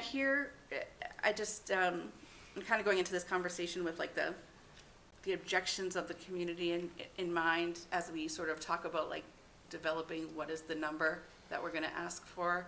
I wanted to ask about admins, and this is my first time going over like a line budget, so I don't know if this is like the time to do it, but I know one of the things is like people say like happy wife, happy life, right? So I feel like happy teachers, happy kids, happy teachers, happy admin team, happy teachers, happy parents. So like I saw some investment in like professional development and just like the admin support to just make sure that the teachers can be teaching and not always doing the interventions. Like, I just want to make sure we bulk up on that a little bit. And I'm sure you have, if you want to talk about that, or if that's coming up in a future meeting. I know I sort of interrupted you the other day and you had like a whiteboard thing going and I was like, oh, no, we can, so you can tell me about that later, but. Yeah, I think the point is we're in like an ecosystem, right, of, you can't have a system that has only teachers and a principal, and you can't have a system that doesn't have enough teachers but has too many curriculum people. You have to find the balance that's the right fit for your school and your community.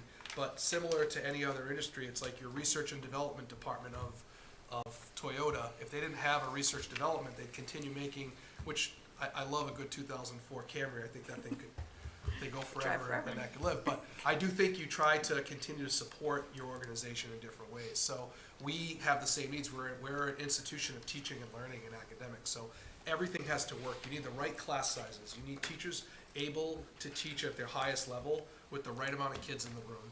We've created some recommendations around what that should be. They also need support from an interventionist, a curriculum specialist who's looking at what are we teaching kids in Franklin so that they leave with the skills they need that meet not only the state standard, but puts them in a competitive space and a competitive advantage to pursue whatever their dreams and goals are when they walk out the door, right? So when we start to think about and you need leadership, and you need administrators to help not only lead from the educational aspect, but the social emotional, the behavioral, all the other aspects of the job so that we can insulate and create the learning environments we want for kids. So everything, you need a bus driver to pick the kids up and bring them to school. You need the crossing guard. You need everybody that starts from the minute they step out that door until 10 o'clock at night at the school committee meeting. You need everybody involved in there. So I think it's an ecosystem and a balance, and what we try to really aim to do is look at the needs of the students and the staff and try to put forth a team that supports all of the needs that we can and find a balance so that we're not overstaffed in any one particular area. We have not been in that place where I felt like we've been advantaged by being overstaffed. No.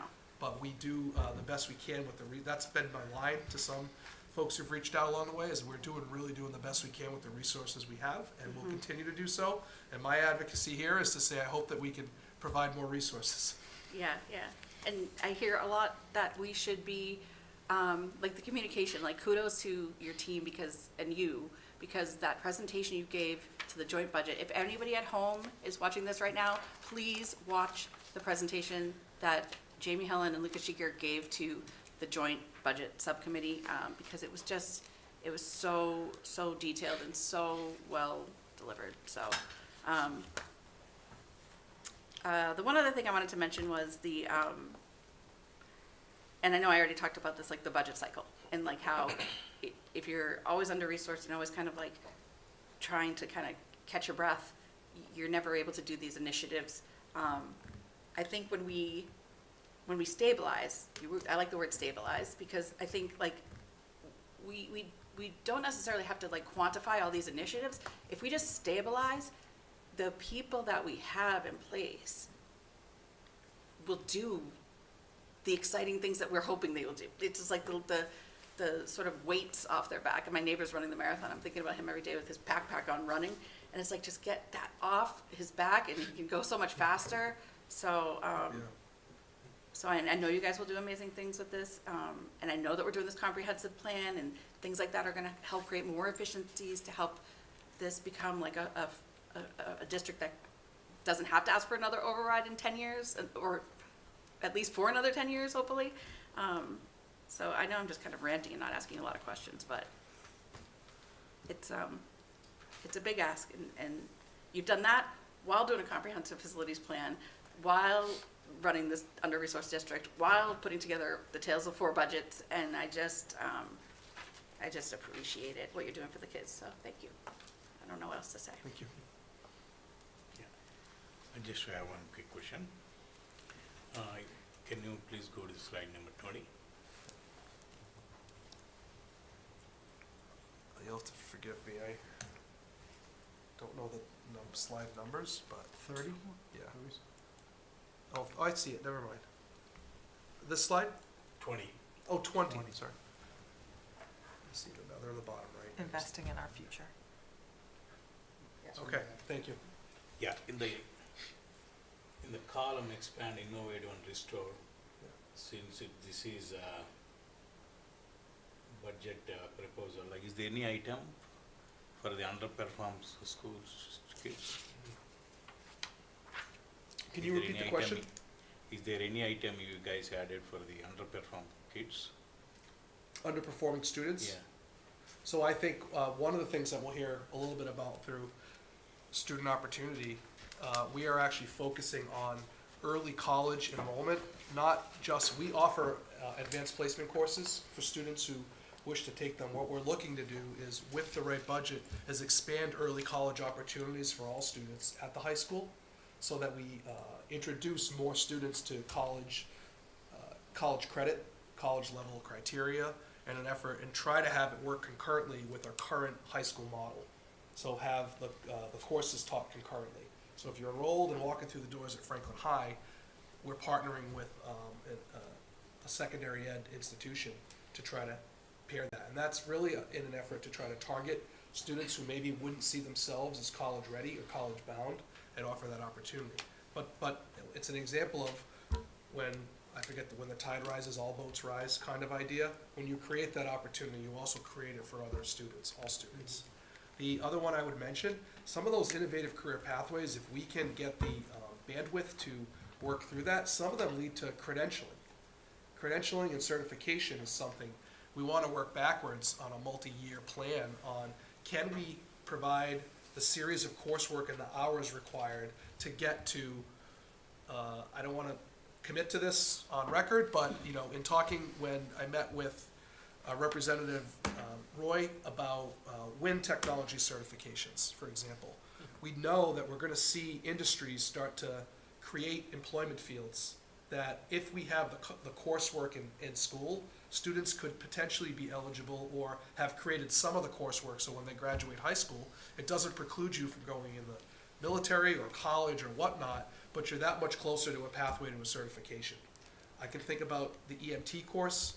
If we were able to provide that in some way at our school and students could graduate with an EMT, if you're ready to go into a paramedic course, great. You've already chipped away at the EMT. You're now that closer to being eligible to be hireable as a firefighter. You may be someone who's interested in pre-med and you want to work in a hospital, but you could get exposure from what it's like to pick someone up from their house or from a site or another location and drive them to the hospital. And then eventually when you finish pre-med and you become a doctor, you're going to have that perspective of what it's like, and you could have probably worked and made a higher hourly rate through college serving as an EMT over the summer than you would if you were working at maybe like an ice cream place or something to that. No offense to that, but you could potentially work in an industry that you plan to be in. So these are all things that apply to, are accessible to all kids, that are not just ideas for our highest performing students, but I think can serve multiple opportunities. This is the exciting stuff.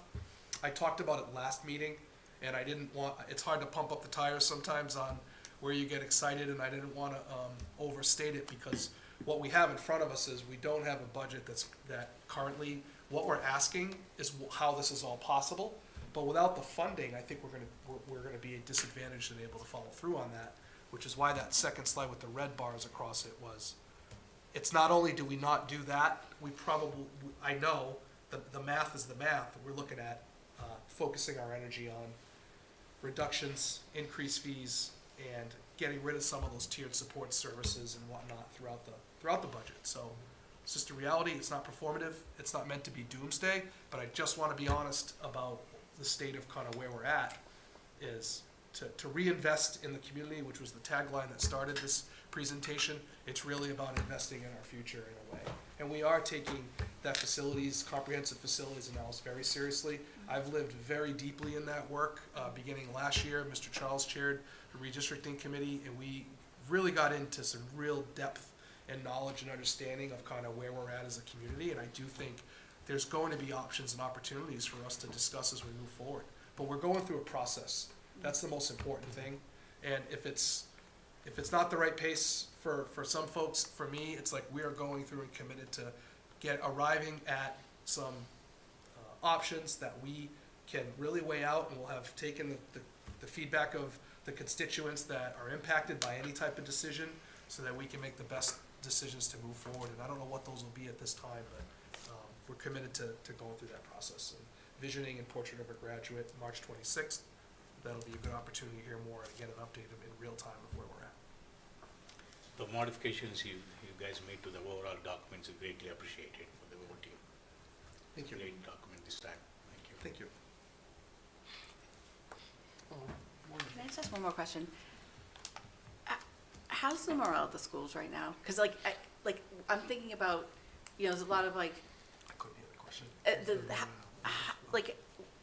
When we're trying to get this, ask to the town for June so that you can go into the fall without this sort of devastating budget season, I would imagine, like you said before, and you said at the joint budget, I remember my name was on that chopping block. You have to let them know per union policy by June 15th, and we will hopefully have a decision, whatever way the town decides. Hopefully we can get that decision beforehand. Are the teachers, is there optimism? I know before I was on school committee, I used to kind of, catch up with a lot of teachers, and they'd be like, oh, Frank, it's tough to work with. And this is me kind of airing the dirty laundry a little. How's the morale? Do they have hope? I'm just. I haven't polled the staff Yeah. about this. What I will say is what's being presented and what's being recommended represents a budget that not only continues to have a level service, but also adds additional positions. So I think the idea of the approach and the request from us is trying to stabilize what we're doing. I think there's hope in the fact that we're here presenting a budget to you that represents what we feel we need to do this job well, and it's not anything less than, it's more than what we are currently providing today. So with that in mind, the feedback I've received around that, I can't speak specifically to the staff morale, and I wouldn't want to misrepresent. But they know you're going to bat. Anyone? They know. They watch these meetings. So I hope that they know that you guys are working so hard to help their situation. So, and your situation. I don't mean to discount, admins know, pie in the sky kind of position, I'm sure. I wouldn't want it, so. Sorry, go ahead. No. And I think I would just call attention, the town administrator put the ask in his model. So when we co-presented, that was a joint communication around Well, the model, so, Yeah. I want to just call attention to that too as well. So Yeah, we had and- some real support and collaboration in that effort. We can't cut $6 million without, things are mandated by law. It's going to hit other departments, and it's going to be hard for the community, so, I'm glad, I see a lot of people online. I'm glad people are checked in, because it's sort of been talked about for a long time, so I'll let you talk. Thanks, Dave. Absolutely. Thank you all. A lot of great questions and comments. Really appreciate it. Appreciate all the answers too. Really actually had everything I had as well. So not to then belabor, the moment we'll just jump right into the line item reading, as we've kind of done in past budget hearings. And so again, just to kind of reiterate, we'll just kind of go down each of the line items that we have with the FY25 proposed budget allocation. And if there's any specific questions, comments, or deliberations that you wish to have on that one item, just shout out hold. We'll kind of take a note of it. And then once we've cycled through everything, then we'll start to work on those holds.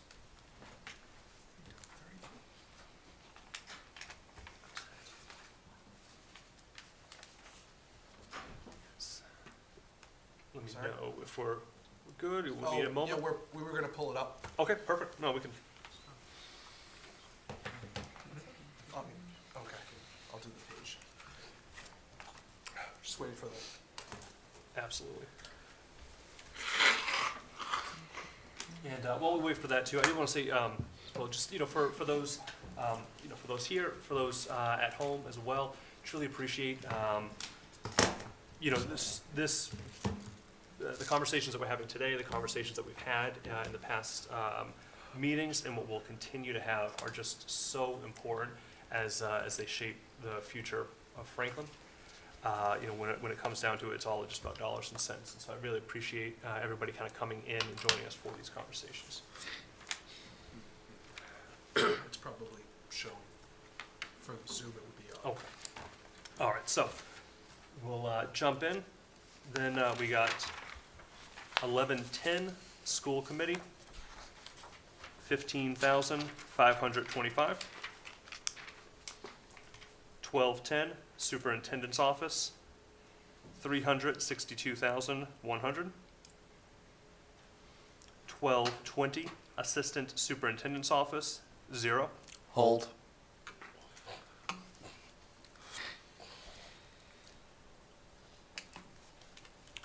1230 district administration, $0. Hold. 1410 business and finance, Hold. 1420 human resources, 247,574. 1430 legal services school committee, 100,000. 1450 district-wide information data processing, $0. Hold.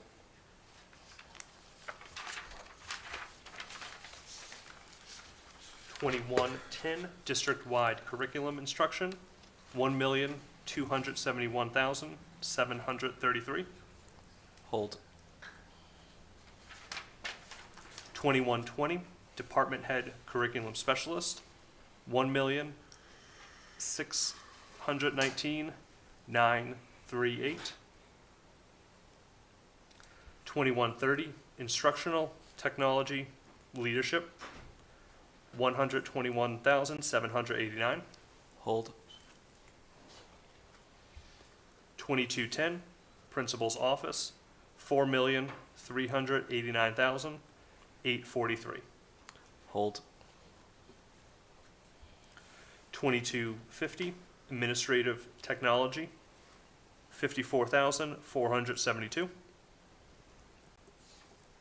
2305 teachers classrooms, 30,190,083. Hold. Hold. 2310 teachers classroom sped, 11,338,489. Hold. Hold.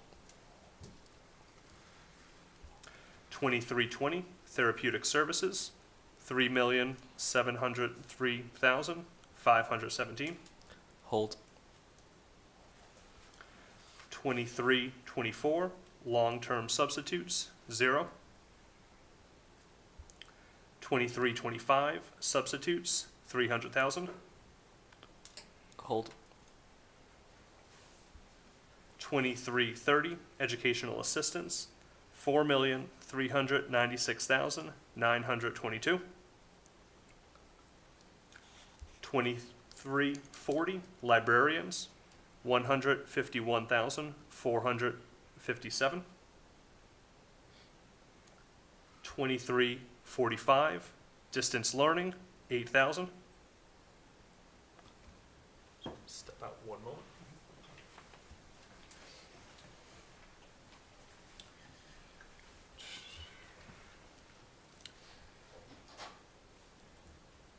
We next have 2352 instructional coach, 1,411,226.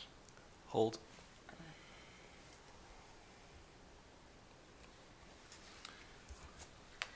Then we now have 2354 instructional coach stipend, 147,000. Hold.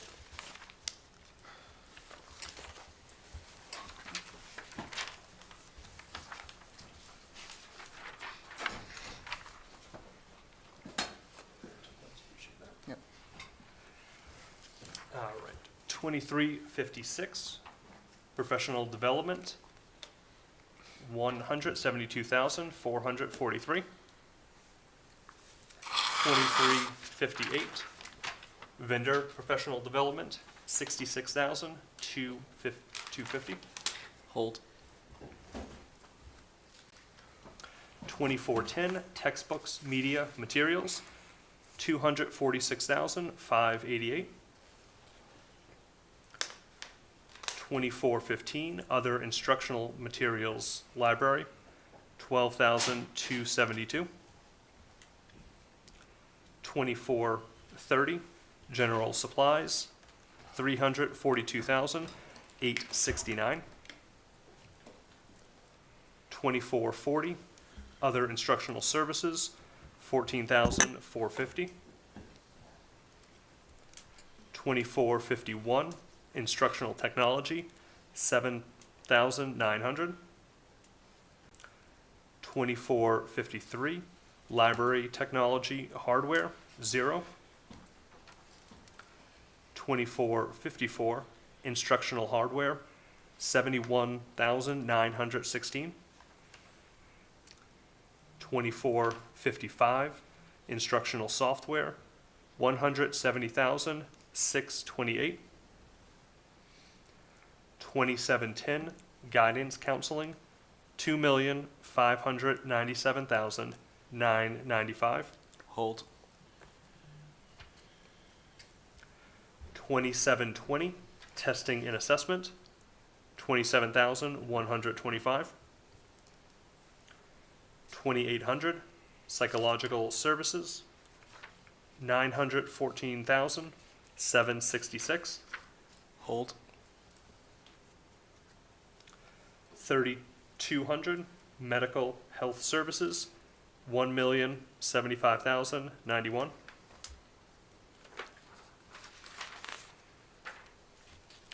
3300, transportation services, 3,914,883. Hold. Was that Dave McNeil and Paul? All three of us. Paul. 3,300, food services, 0. 3510, athletics, Hold. Hold.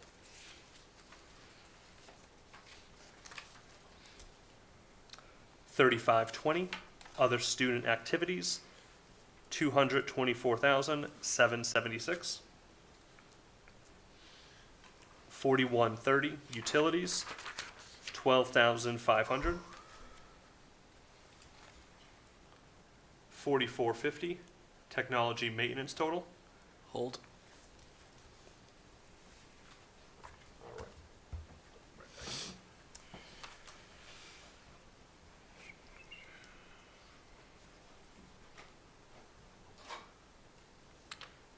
Next, we have 5,200 fixed charges and insurance total, 7,468,318.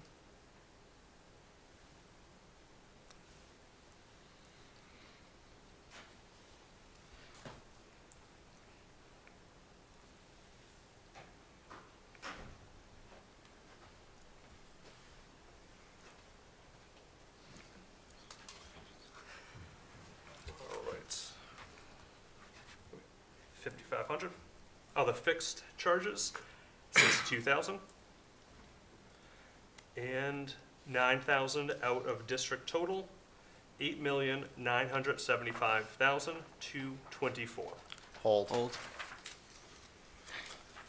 All right.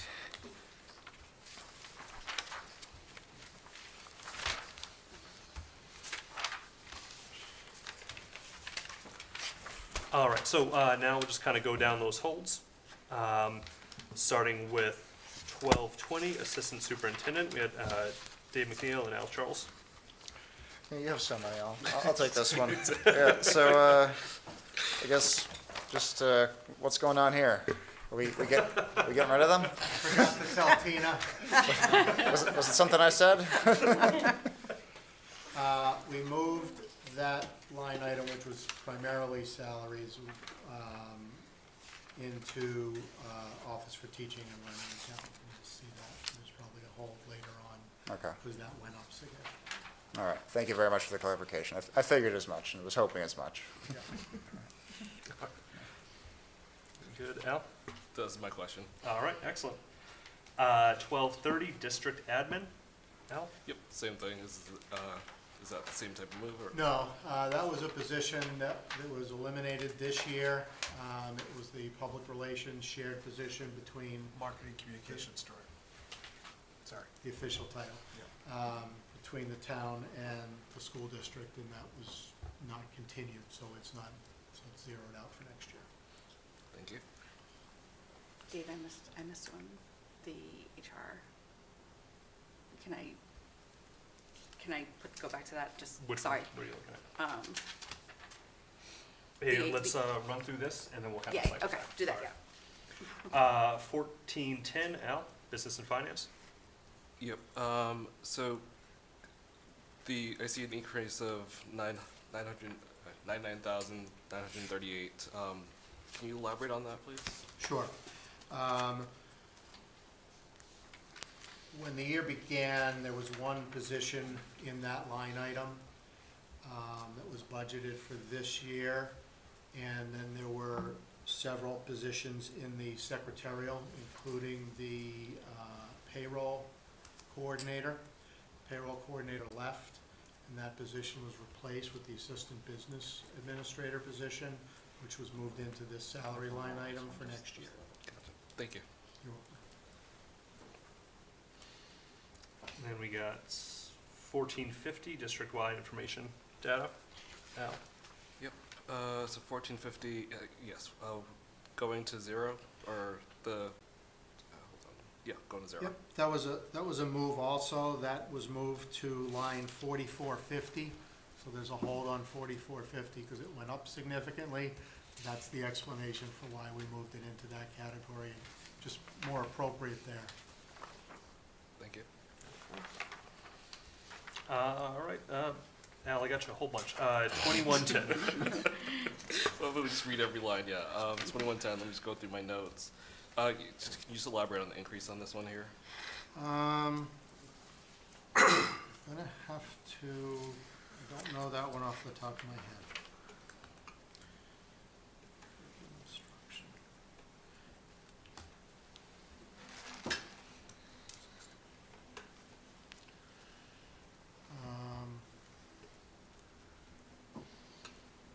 Can we come back to Wanna that come back to at that? some You got it? point? All right. So how about Al, 2130? Yep. And this one here was around just the reduction. Could you just elaborate on that one?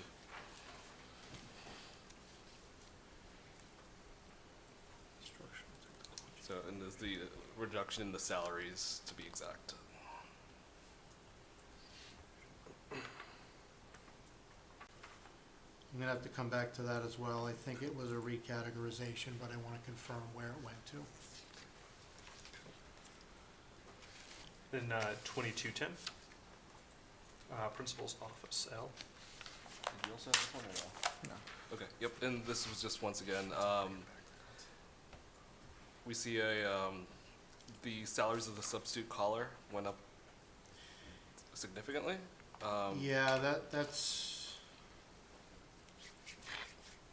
that's in the wrong line. It's in the right, it's in the wrong place. That is a result of the substitute teachers being moved out of the buildings into the district position, which is where it should be. So that line item should actually be going back to the 10,000. I apologize. Okay, so, gotcha, so, Change the bottom line. It should not change the bottom line, no. okay, so what should, so the 400,000 should be changed to 10,000? To 10,000, correct. Okay, so it would remain flat then? Correct. And that 3,900 would be someplace else? That's correct. Okay. 390,000. All right. 2305, teacher classrooms, Dave? Yes, thank you. So my question for this one is in regards to some of the the metrics that were included in the budget book, and I mean, I assume that the overall increase here is related to both contractual obligations, but also some of the new teaching FTEs that we're adding here. And just taking a look at the budget book and noticing in terms of some of the achievement metrics, in grades 6 to 8 math and ELA, we're seeing a number of cases where around half the students in each grade are either partially meeting or not meeting expectations. And then when it comes to math and ELA domains, we're observing achievement around 60% of possible points or fewer. So are some of the 20 or so proposed FTEs that are being included in the recommended budget, are they being targeted to address these achievement metrics? So I'll let Dr. Rogers chime in on that question, but I will say that getting reasonable class sizes there is a correlation between class size and instructional delivery, student achievement. So in a broad sense, yes, but she can provide a little more detail to the question as well. Thank you. Sure. So I would say there are 4.0 FTEs proposed to be added at the middle level. Specifically as it correlates to kind of MCAS achievement, I would say that that investment isn't always just adding FTE, but rather our curriculum investments that are part of the teaching and learning budget for next year for middle level. We are grateful to have received capital allocation for 3 years of middle school math curriculum, so that will help support. But really, when we're talking about narrowing achievement gaps, we're really talking about high-quality curriculum, certainly tiered supports, but also the professional learning that we're working to expand and deepen at all levels. But so I would say like there's a multitude of factors, Yep. but certainly, in a healthy budget, being able to support the curriculum Yeah, will be absolutely. critical to achievement and directly impacting MCAS results. Thank you for highlighting that. There's, so also related to the curriculum item, but, and probably a number of different line items here that, the funds we're investing in these different accounts really do directly translate to that achievement. So, thank you for that explanation. And same one, Al? Yep, so thank you, that's helped. And I don't know if we can do this for like a revision of the book, but maybe if we have the FTEs in here as well, at least that will help give some context as to like what the increases are as well. If it's because we are adding it in some place or a reduction, like we said where we had a swap of the secretarial for the assistant business administrator, I think that would help give some context. So I think that's a lot of where a lot of my questions are going to be around is like why did the salary go up or down, and I think that might be helpful or clearer. So in the budget book itself, where we have these broken down, at the bottom, you may have noticed a few asterisks, but just elaborating a little more on specifically what those changes are. Is that what I'm hearing? Yeah, or at least to like a column to the right that has like for FTEs. Okay. Yep. We can look at that. Yep. And how about circling back, 2110? Yeah, 2110 and 2130 are both the same situation. What you have when you're comparing the FY24 budget to the FY25 budget in some cases is the FY24 budget took grant funds, positions that were grant funded, and didn't include them in the budget. So those position salaries that you're seeing as different were grant funded in last year's budget. I've included them as part of our budget this year, so that's why you're seeing those differences. Gotcha. Great. Thanks. Good to know.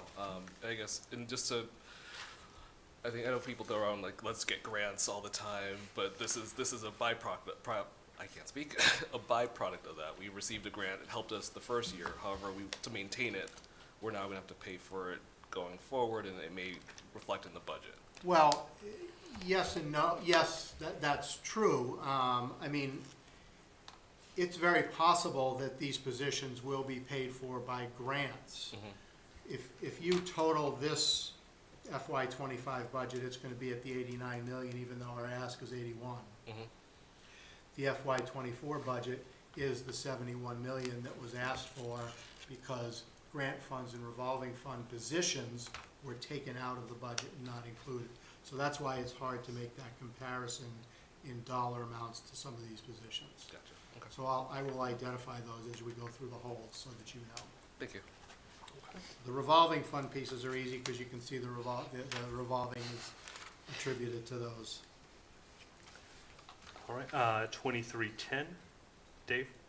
Yes, so this question is in regards to the new special education positions that we're recommending in the budget. So we saw that wonderful slide in our presentations we've had over the past few weeks about how much these positions really do save our district in terms of finances. So I'm just wondering, of the new positions that we want to add, is there a risk that if we don't add them, that we're going to be we'll be shifting those costs to even greater in terms of out-of-district tuition, and I guess in particularly in the positions that we're looking to add this year?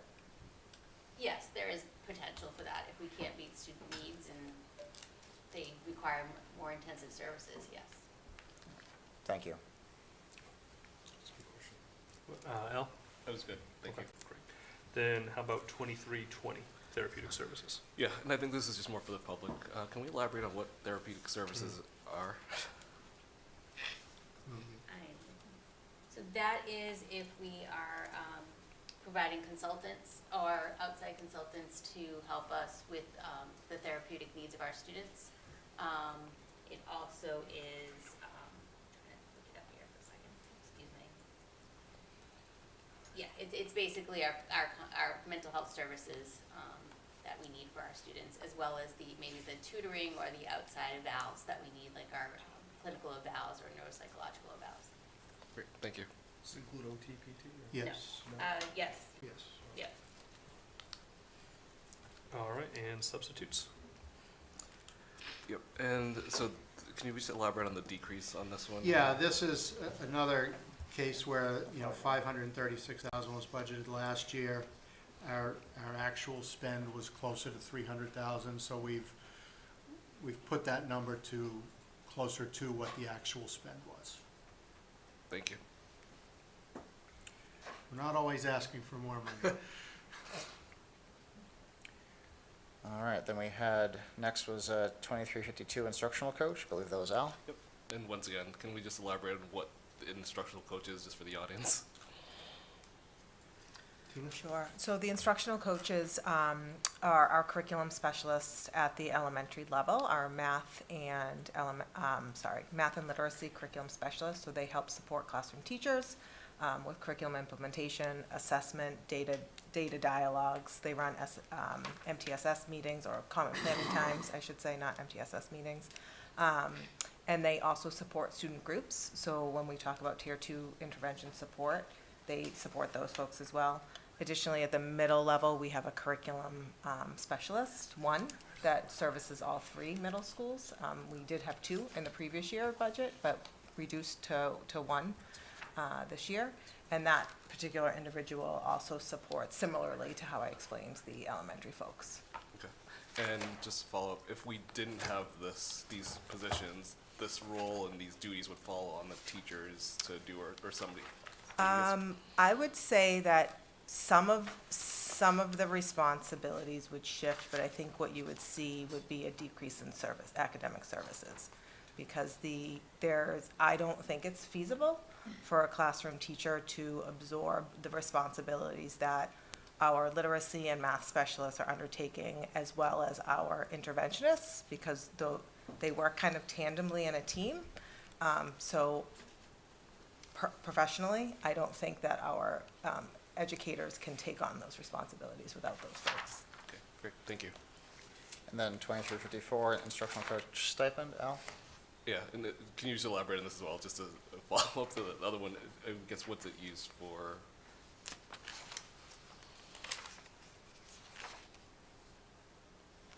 Okay, so I guess what does the stipend cover, in short?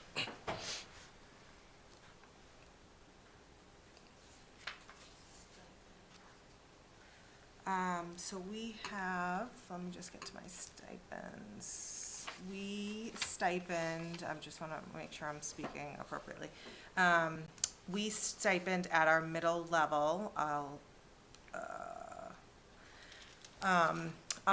CETs and our coordinators, our ELA, our social studies, our science coordinators, are stipended positions. So our CETs, our math teachers, our curriculum enhancement teachers teach .8, and they're a CET for .2, whereas our social studies, English, and science curriculum coordinators are a full-time teacher. And so what we do is stipend those individuals at the middle level to support professional learning for departments.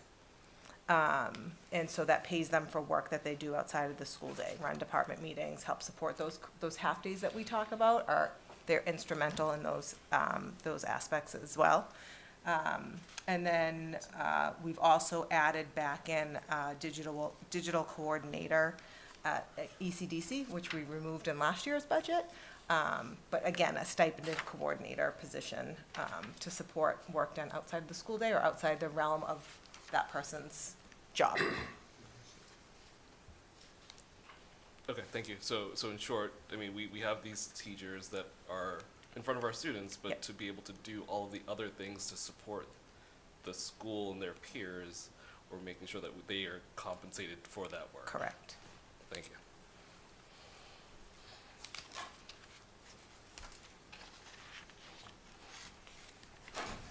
It's work outside their contractual day too, hence the word stipend, right? Thank you. Just to be clear. Yep, appreciate that. All right, and 2358, Al? Yeah, sorry, I'm keeping you all here. So for this one here, can we elaborate a little bit on this one? Sure. Just by definition, vendor professional development are outside contractors who provide professional development for us, for the district.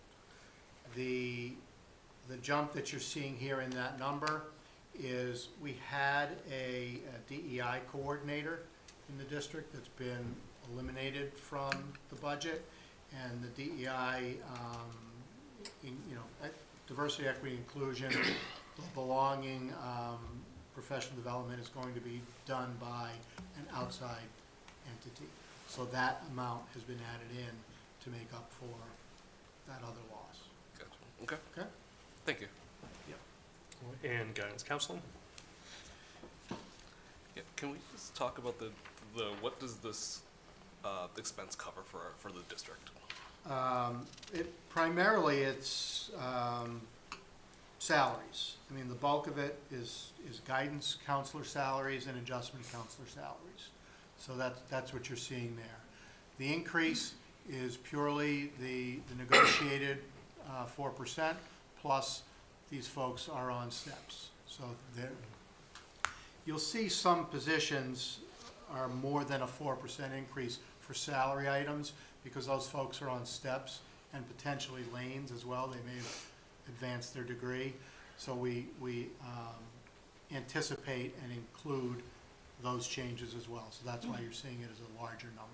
Gotcha, great. And thank you for actually calling that out, because I know folks may be aware of the contracts that have gone through, and they're thinking, okay, well, why aren't we seeing, just 4% across the board? But that's a great call out that we're talking about steps, which are due to tenure with the. They're based on years of experience. Okay, yeah, years of experience, so which I think is good. We want to have people that are experienced and have been doing this quite some time. And then also you said lanes, which is based off of education, so that our educators are getting educated on how to teach Correct. more effectively. So Correct. I think it'd be good to have teachers on higher lanes as possible. I mean, I know it's more costly, but you're having more educated teachers and more kind of seasoned versus somebody that just said, okay, I'm going to go do the minimum to be a teacher, and that's where I stop, right? Correct. Okay, cool. Thank you. And psychological services. Similarly, you're seeing the same thing there. It's based on the COLA and steps. And one thing I really want to call this one out, I mean, you don't think of psychological services when you think of education, so I just want folks to think of that it's not just your reading, writing, and arithmetic that's out there. There's a lot more that goes into education, and this is.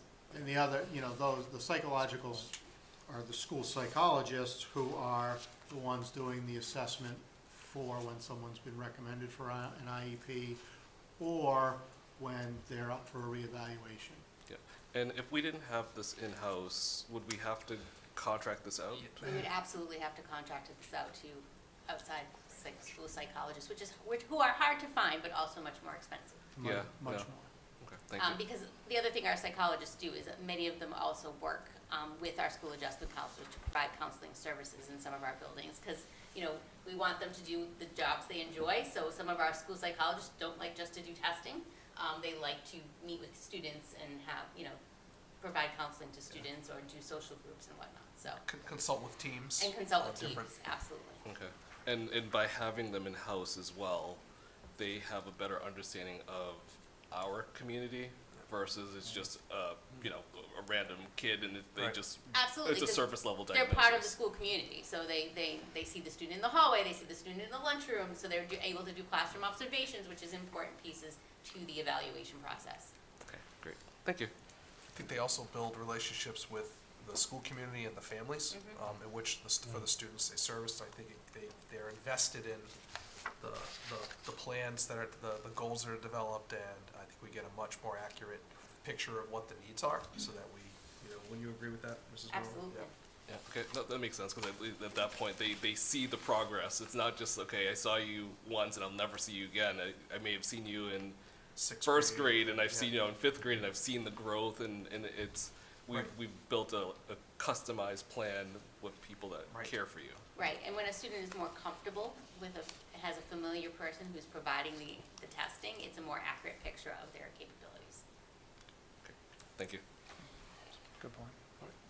3,300, Paul? Transportation services. So here's just trying to understand, it looks like there's a significant increase in the amount of revenue coming in. Is that due to additional riders, or is that due to fee increases No, compared to No. last year? last year, we increased the revolving revenue against the budget, just so that we could try and balance the budget a little bit better last year. We do not have that amount scheduled to be coming back against the budget this year. It's back to 900,000, simply because we're not bringing in that. We didn't bring in 1,300. There was some leftover, there was a surplus that was in that account that we've now expended. So the way the revenue is working for transportation in particular, we'll put out in April, time to sign up, and we'll start getting that money in that we'll use for next year. So that's what, because it cycles between 2 fiscal years, you have that surplus, so to speak, which we've spent down. Got it. Okay? And Dave?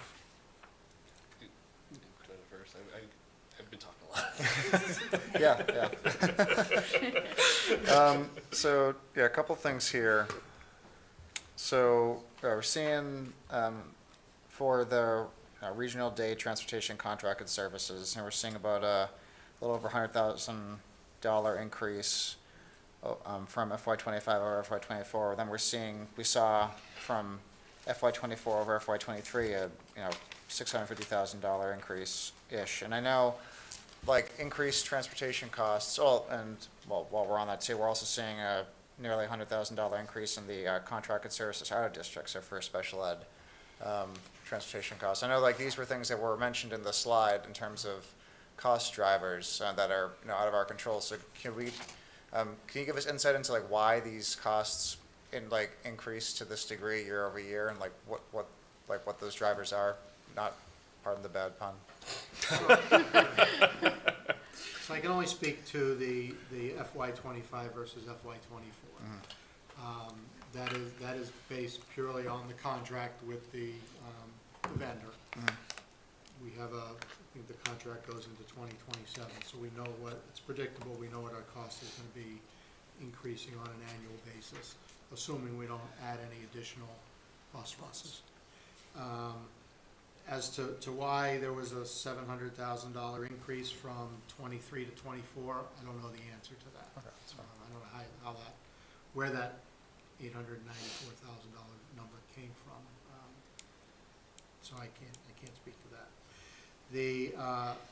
out-of-district contracted services are for the students who are in special education who are being transported from here to either the collaborative or to other private day schools by a third party.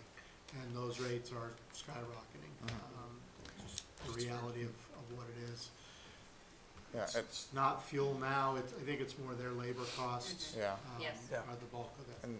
And there's a very limited pool of contractors for this work, right? Yes, and there's a few that are pretty large too, that kind of have a stronghold on the industry. I will say, I sit on two boards similar, and that question's come up when I've had to sit in that seat, when talking. I'm on two of the collaborative board of directors, and the questions come up around transportation.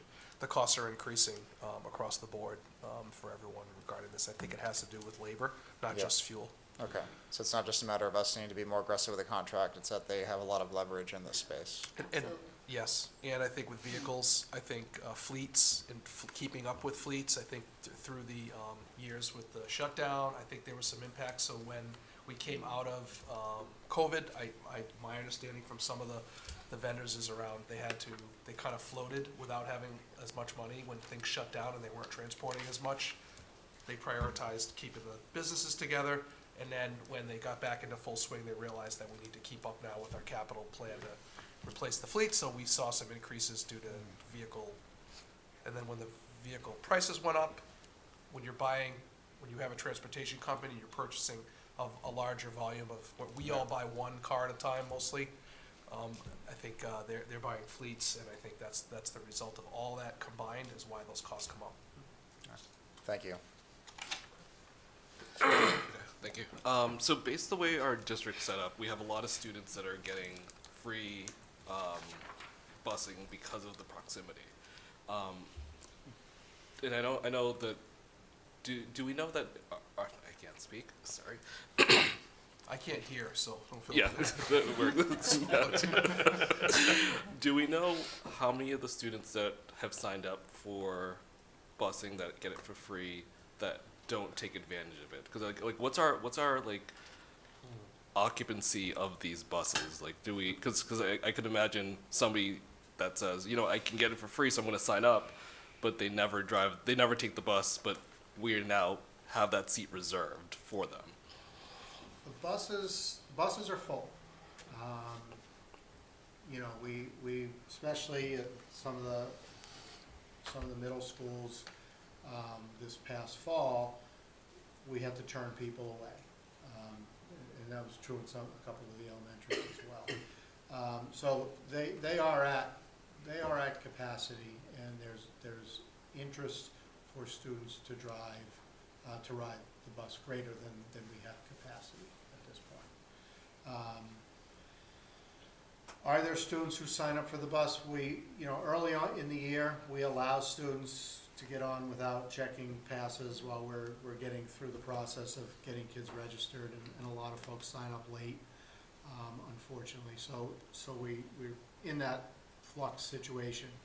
Once we get to October 1st, we have a pretty good handle. We do bus counts on a regular basis to determine how many are on the bus coming in the morning and going home, because they vary because of the activities, especially at the high school with sports. The ridership falls off a little bit by this point in the year, especially at the high school, partly because some of the juniors are now getting their driver's license, so they're driving. But also, parents are in different situations, or they decide they don't want their kid 3 to a seat on a bus, so they're gonna drive, give them a ride. They're gonna find carpool situations. So it opens up a little bit, but not enough that we would start putting more students on the buses, unfortunately. Also, I think the inverse of not having, we often don't get students who register, but then want to register after we've established the buses we need. So that's typically how they get so packed, is you try to plan for the number of buses you need to create. You have to create routes, and you can't wait to do that. You have to do that over the summer. So we've looked closely at the process. We debriefed it and unpacked it, and we tried to think about where were some of the ways in which we could improve to get the most accurate data sooner. And there's things that we can do that we've talked internally about to try to continue to improve that process. But but we can't make people sign up, which is always the tricky part. Mhm. But there's things that we can put in place to try to help. We do have some ideas that we will probably come to you with, because they'll need your approval, because they involve late fees, or incentives to register early to avoid, the surcharge. Gotcha. Perfect. Thank you. 3510, athletics. Al? Yep. So I saw that there's a jump in the contracted services. Can you explain about that one? And actually also on the materials and supplies. Yeah, I have a deeper list that I can certainly share with you regarding the athletic supplies. But I would say that in a conversation with the athletic director earlier in the year, I gave her a pretty detailed outline spreadsheet of the information that I wanted. And her response was, "This is fantastic. I've never been asked for anything like this with this much detail. They always just give me a number and tell me this is my budget." So I think that's why you're seeing a difference. The number that you're seeing for contracted services is based on a deep dive look into what the real expenses are, and accounting for them and including them in the budget here. And I'll be happy to send that deep list so you know what's included in those contracted services. But I can just real quickly, I have it right here. We do. Okay. Yep, so it's all the officials for any game. Those went up by $2 per official per game. And there's 2 officials at every game. You think of all the games we have. It also includes entry fees and game management. So the folks that are taking tickets, those folks are included in those Crowd contracted control. services. Then we've got Family ID, which is the sign-up software, the scheduler, Schedule Star, ice rental, $51,000 by itself. So those are all considered contracted services and fall into that. Police details. The police details, the scissor lift that they need because we don't have a press box that's sufficient as far as height For visitors. for the visiting team. Storage, all of these things for the equipment, these are all components of those contracted services. Gotcha. Thank you. And once again, I can't speak. It was a long night. The visitors section in the high school, if we had redone those stands, we probably would not have to pay the expense for the Scissor. The scissor So, lift. yeah, exactly. Correct. So Correct. They would have to, if that was redone, it would be where the visitors would go to do they just can't go in the upper. It's not allowed. gotcha. And so right now we're spending on a service year over year until we get that. That's in essence kind of throwaway because it's not like we can recoup it. It's a rental. Yep. So it's a, right. Yep. Correct. Okay, so sometimes it's wise to spend more now, or you continue to spend even more later, because we're gonna still have to redo that field, and we've already spent however much it costs for that scissor lift Correct. for season over season. Correct. Okay, thank you. All right, and Dave, same one? Those are both my questions. All right, Sorry. Oh, then back to Al. Where are we at? 4450, 4450. tech maintenance. Yeah, so on this one here, we had the jump in, sorry, I gotta find the jump in, or actually, what's the difference between salaries and salaries tech, first of all? Salaries, the techs are just a different category of individual. The other salaries are more administrative in nature, whereas the salary techs, if you think of the business office, you've got, my position and Jana's position, and then you've got secretarial, which is the payroll clerk and the accounts payable clerk. The techs are, the folks in the trenches doing the day-to-day fixes, whereas the other tech, the salaries themselves are more administrative. Okay, gotcha. Makes sense. Okay. Yeah, the folks that are actually going in the buildings, fixing the routers and the Correct. Wi-Fi and all the just making the magic Making happen. everything work. Exactly. Yeah. And then can we elaborate on contracted services? I guess what are we contracting out at this point? I would have to look back at a specific invoice to know what was in that category. I don't know off the top of my head. Okay, yeah, because that's a sizable jump. I thought it was $15,000. We went for Which line? 4450. yeah. 4450. Hold on, am I looking at the wrong line? No, Sorry. You're right. Yeah. I was 350, looking at the wrong Yeah, line. it's a big, yeah, it's a Sorry. big jump. Let me just look back at this. Yep, it was the date, if you go back to the first page with 1450 district-wide data processing, we move that to 4450, that's this. Okay. So that's the district-wide data processing is a contracted service that's happening outside of the district. I can't tell you what that data processing entails. I'm not sure. Okay. Thank you. All right, 9,000 out of district. Dave? Yes, so for 9,200, 9,300, 9,400, we're seeing some pretty sizable shifts. I know these are all related to out-of-district special ed education, and again, that was highlighted in terms of the cost drivers and the overall budget that are out of our control. But do you have any insight into why these things shift to such a degree? I assume, again, Yep. like contracts, very similar to your previous answer, but do we have any insight that that we're aware of? Well, I think there's one piece primarily to this. If you look at the circuit breaker revenue that's charged against all of that, that's what gets you to your 4,161,000. We're at 8.9 million, I think, in FY '25. If you take the $3.8 million of circuit breaker against that, you'd be back to $4.1 million.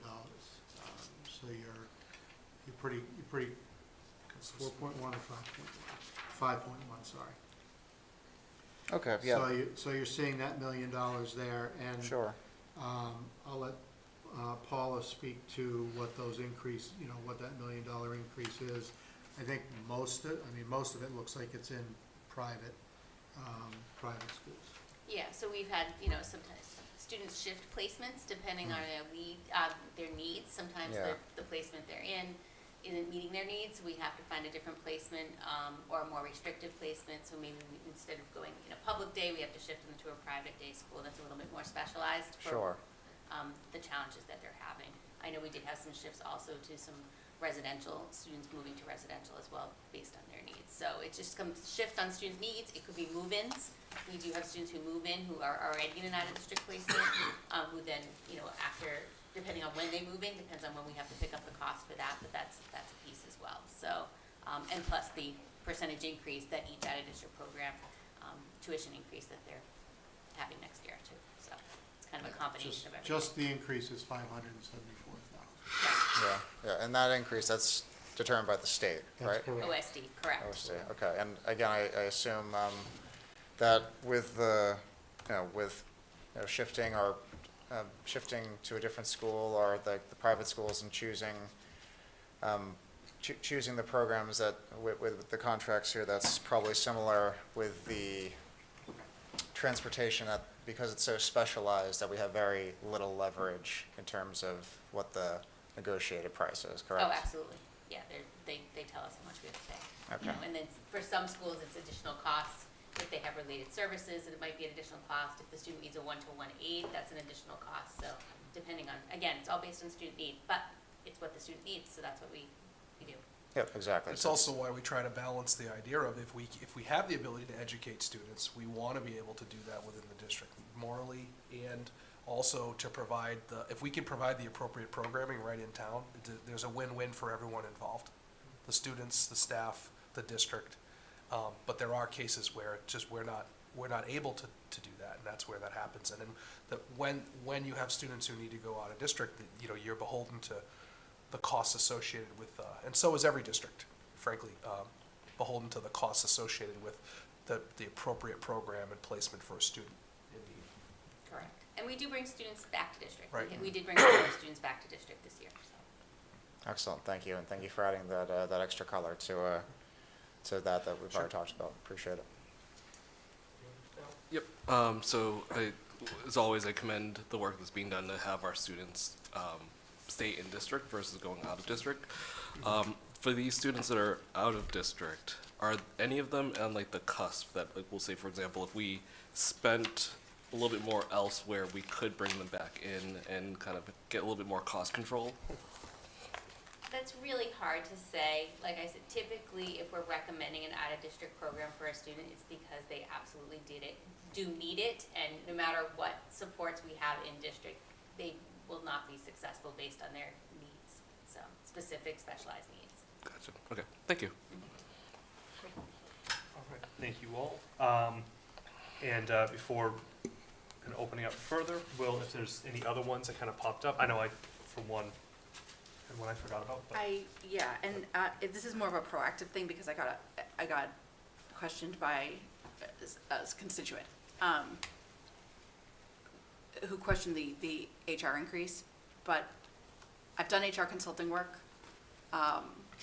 Typically, what's recommended is 1 HR professional for every 200 people. This is, apologies, 1420. 1420, yeah. So,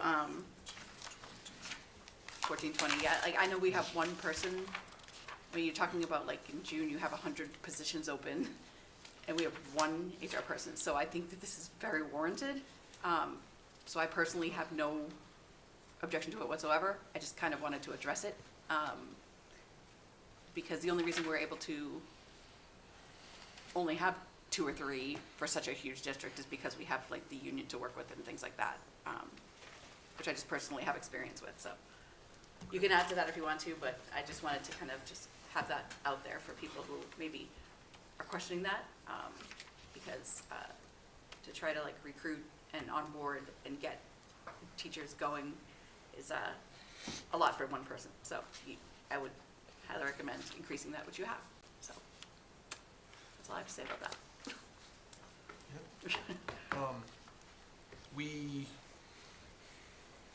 We're currently structured with 1 HR director and an assistant. I will say we met today to talk about some of the ways that we're looking to evolve our HR department in ways that not only for employees or potential employees, but current employees, to look at the systems we have in place and try to build up.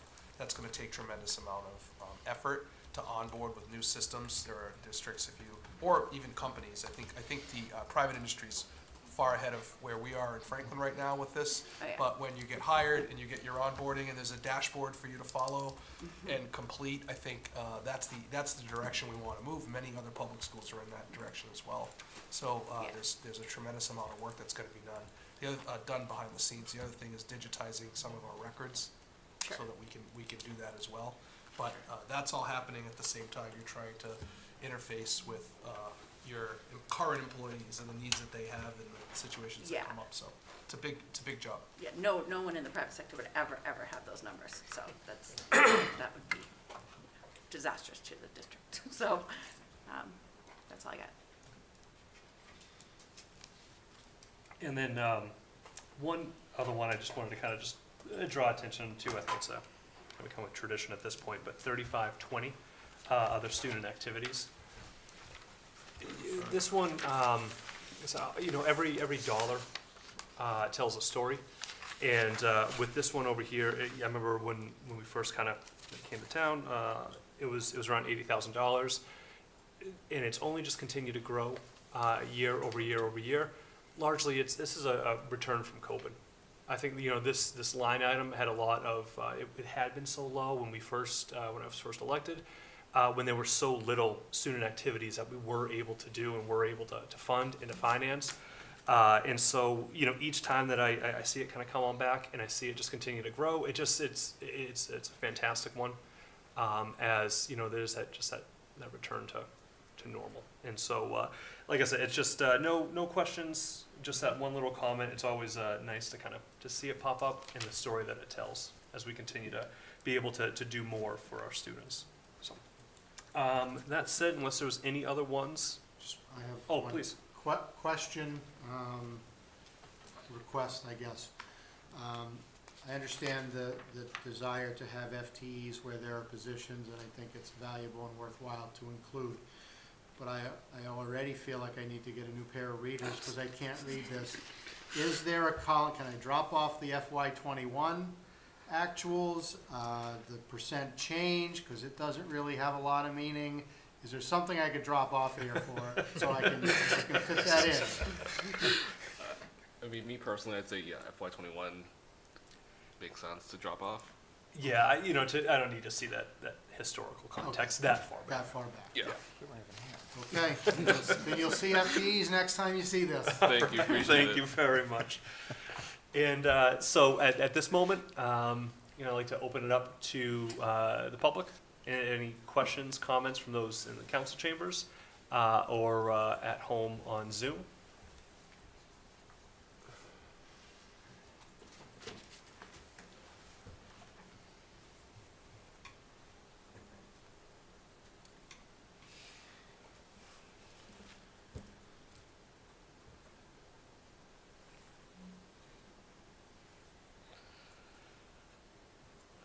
All right, give it one last call.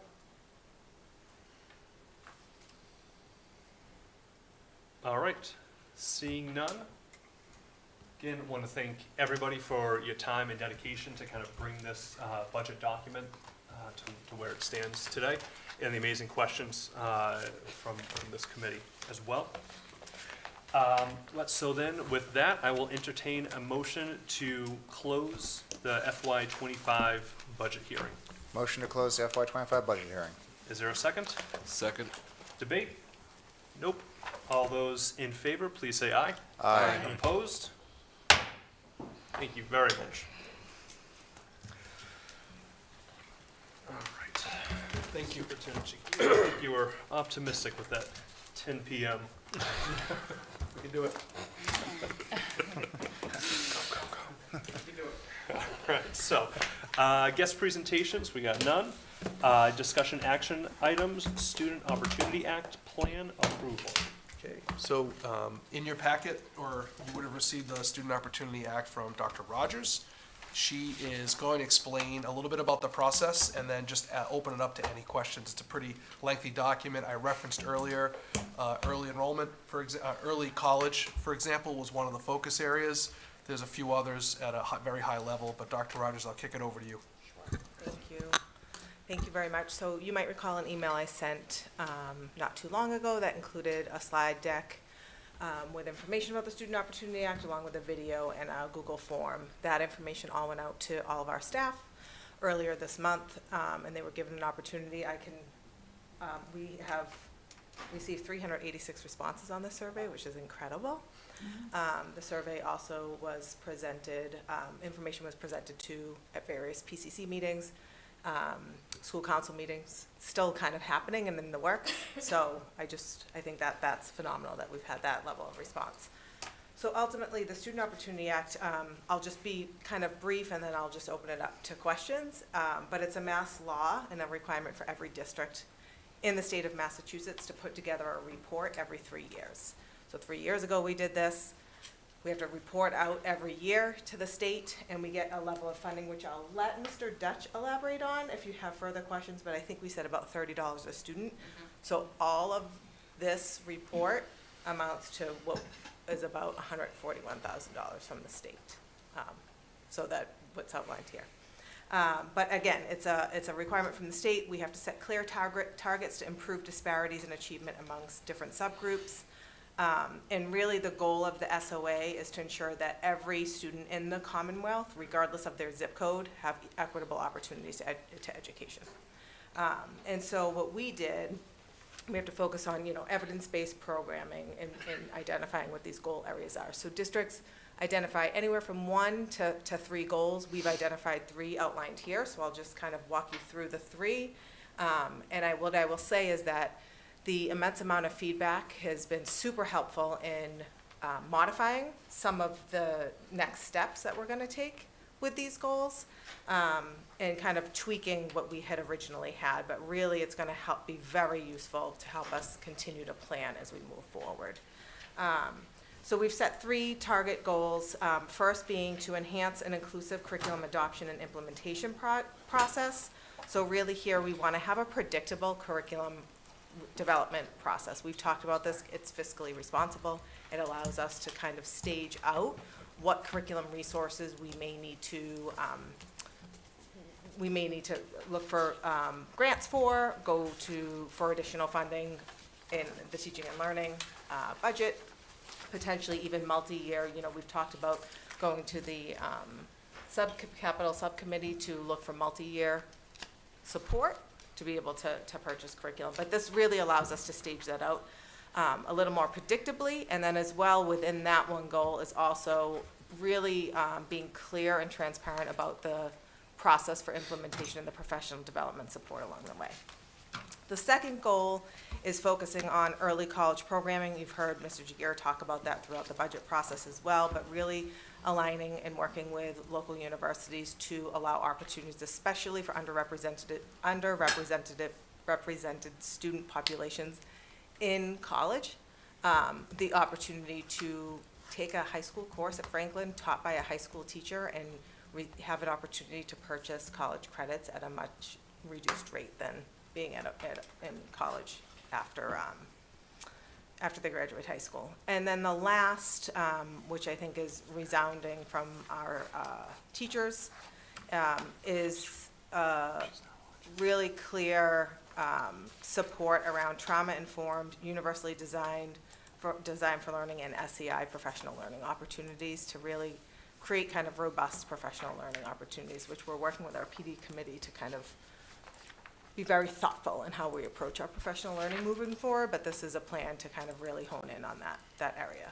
So within the report, it's a multi-page report that kind of gets into the details of the data analysis that we did, looking at trends and the rationale to why we arrived at those 3 goal areas. And then Mr. Dutch also outlined some of the costs associated with these other areas. And as you know, like the SOA monies that we get doesn't necessarily certainly pay for all that, but certainly help support these different goal areas. So with that, I'll pause and answer any questions. Switch it up a little bit. Yeah, no, I don't have any questions. This is a lot of work. So again, thank you, because I know you've been doing a lot of other things to put this together. Yeah. And it sounds great. And I love the idea of any college credits you can get for kids. Everyone's all for that. So, yeah. Thank you so much for all the work you put into doing this. Yeah, and I mean, this is excellent that we're having this long-term visioning for what we can offer here in Franklin. Just in regards to early college, I mean, it's still just a concept at this point. But do we envision having an initial certain focus subjects for that, or like starting with one and then branching out, or is there a roadmap for how other districts have implemented that in the past that we're following, or what would the theoretical plan be? Yeah, that's a great question. We've actually been having a lot of conversation about it. So right now we are working currently with our math department at the high school, particularly because where you've all heard that personal finance is a graduation requirement. We thought if we start there, every student may have an opportunity regardless of their backgrounds to access. So that's one avenue we're exploring.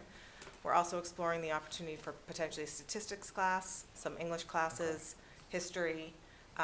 We have in the past done one music class. It hasn't been very well subscribed to, the early enrollment credits, but we do have a little history there. So we are exploring a multitude of options. All right. Yeah. Excellent, thank you. Appreciate that.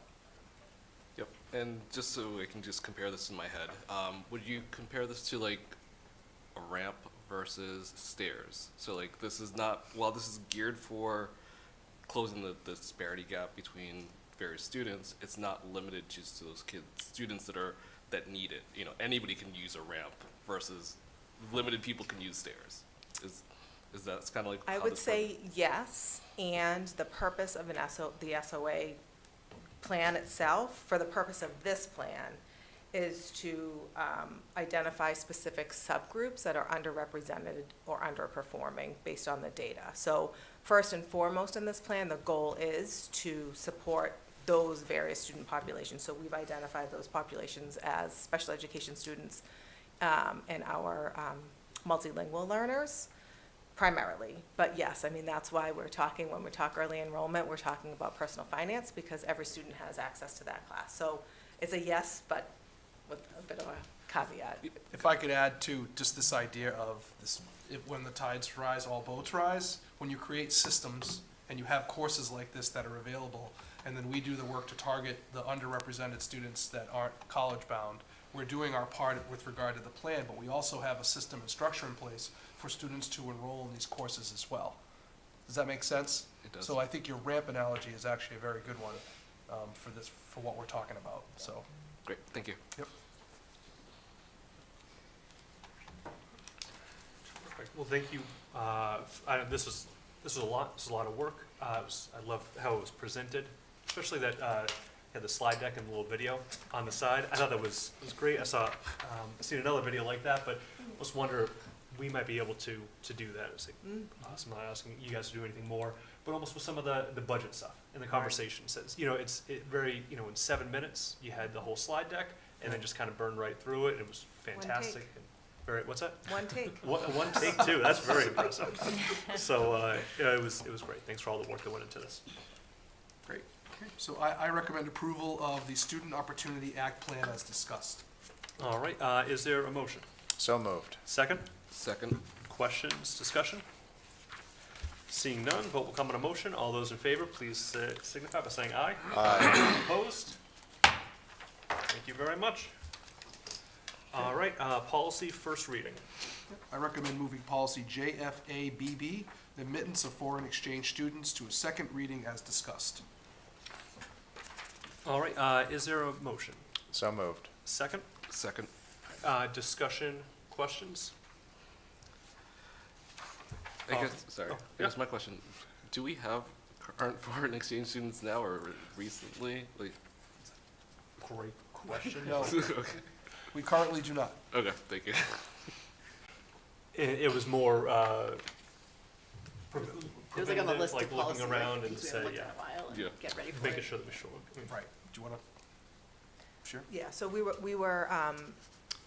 we don't know, we could anticipate having exchange students, and we just wanted to make sure that there was something in place to kind of help support a process for that. So, you've read the policy, but certainly some things like, fees and cost of things, like ensuring that the district and the town don't have to incur those Yeah. fees. We want to make sure that we're articulated here as well. Thank you. All right. Seeing no other questions or comments, vote will come on a motion. All those in favor, please say aye. Aye. Opposed? All right, motion carries. Policy, we got a second reading to an adoption. I recommend adoption of policy CA, administrative goals, as discussed. So this is for second read, so we already went through the first read last week. Thank you. Is there a motion? Motion to adopt policy CA, administrative goals as discussed. Second? Second. Questions, comments? All right, seeing none, vote will come on a motion. All those in favor, aye. Aye. Opposed? And accept collaborative agreement. I recommend approval of the accept collaborative agreement as detailed. Is there a motion? Motion to approve the accept collaborative agreement as detailed. And second? Second. Questions, comments? Okay. All right, seeing none, vote will come on the motion. All those in favor, please say aye. Aye. Opposed? Right. Discussion only items, none. Information matters. All right, let's start superintendent evaluation. No updates at this time. All right, I'm sure the same with budget. Yeah, we had a bit of a budget discussion tonight. And, yeah, we didn't have a meeting, but as of now, our next budget meeting will be on the 30th of April. And if we need to schedule anything else in the meantime, well, that'll be duly noted and made notice of. Yeah. But, yeah, that's all for now. All right, how about policy? Policy, we are maybe coming back with a first reading, nothing exciting going on in policy right now. Yeah, we just did a couple policies, that's about as exciting as it got this past week, or past month, so. All right, how about community relations? So our next newsletter will go out April 4th, which is the first Thursday of the month, recapping this month. Things to come, we'll actually have our first From the Chair segment, talking about the comprehensive facilities assessment work. And then our next meeting is on April 8th. All right, and joint PCC. We have not met. Our next meeting is on April 8th as well. Okay. SWAC?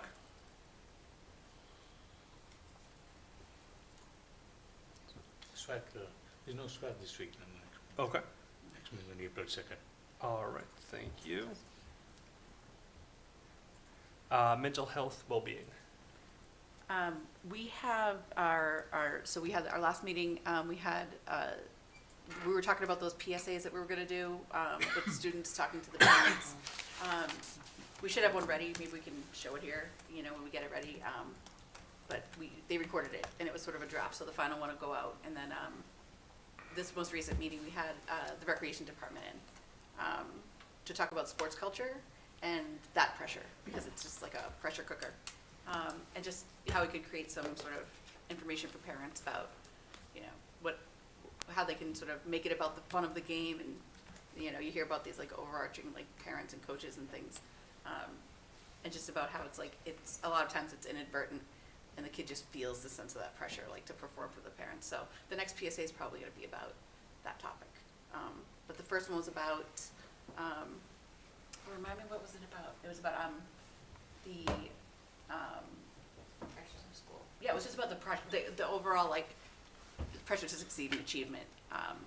I wanted to say it was about the sports gambling, but that's like also a That's the future next one, topic, that's so. next one, Yep. Yeah, so, There's a lot in the works. there's a lot in the works, there's a lot of mental health things going on with our kids, so. But hopefully we can show it here, that would be kind of cool. They're very short, like less than 30 seconds. That'd be great. Yeah.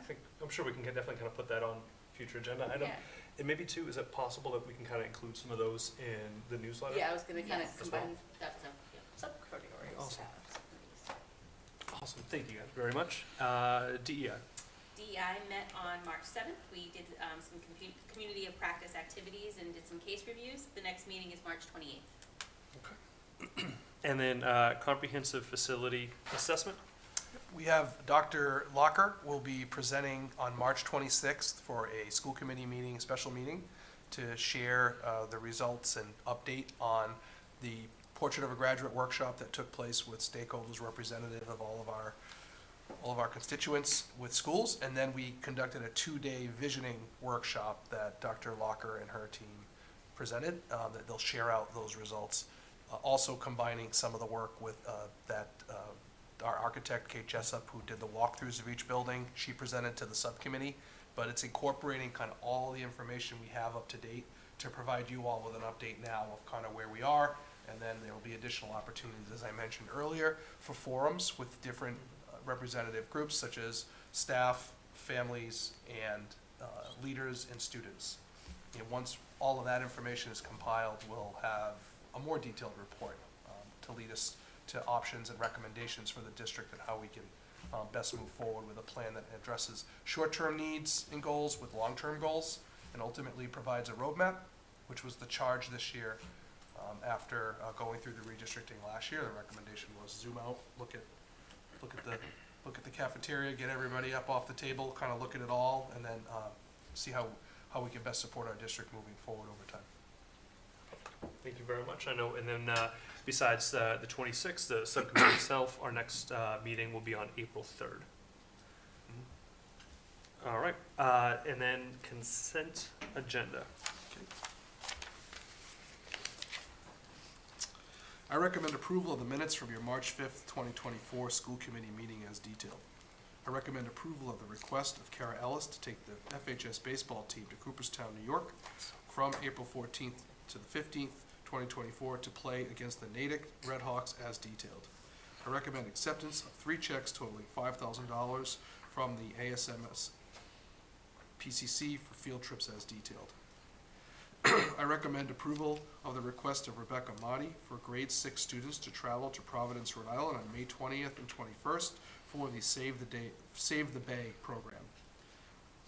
Recurring Keller, let's do this. I recommend approval of the request of Caitlin Callahan to take Keller students to Roger Williams Zoo in Providence, Rhode Island on May 30th, 2024 as detailed. And I recommend acceptance of a check for $3,240 from the Parmenter PCC for field trips as detailed. All right, is there a motion to approve the consent agenda as detailed? Motion to approve the consent agenda as detailed. Second, Second. discussion, questions? Seeing none, all those in favor, please say aye. Aye. Opposed? All right, citizens' comments. Are there any citizens in the council chambers or online that wish to make a statement?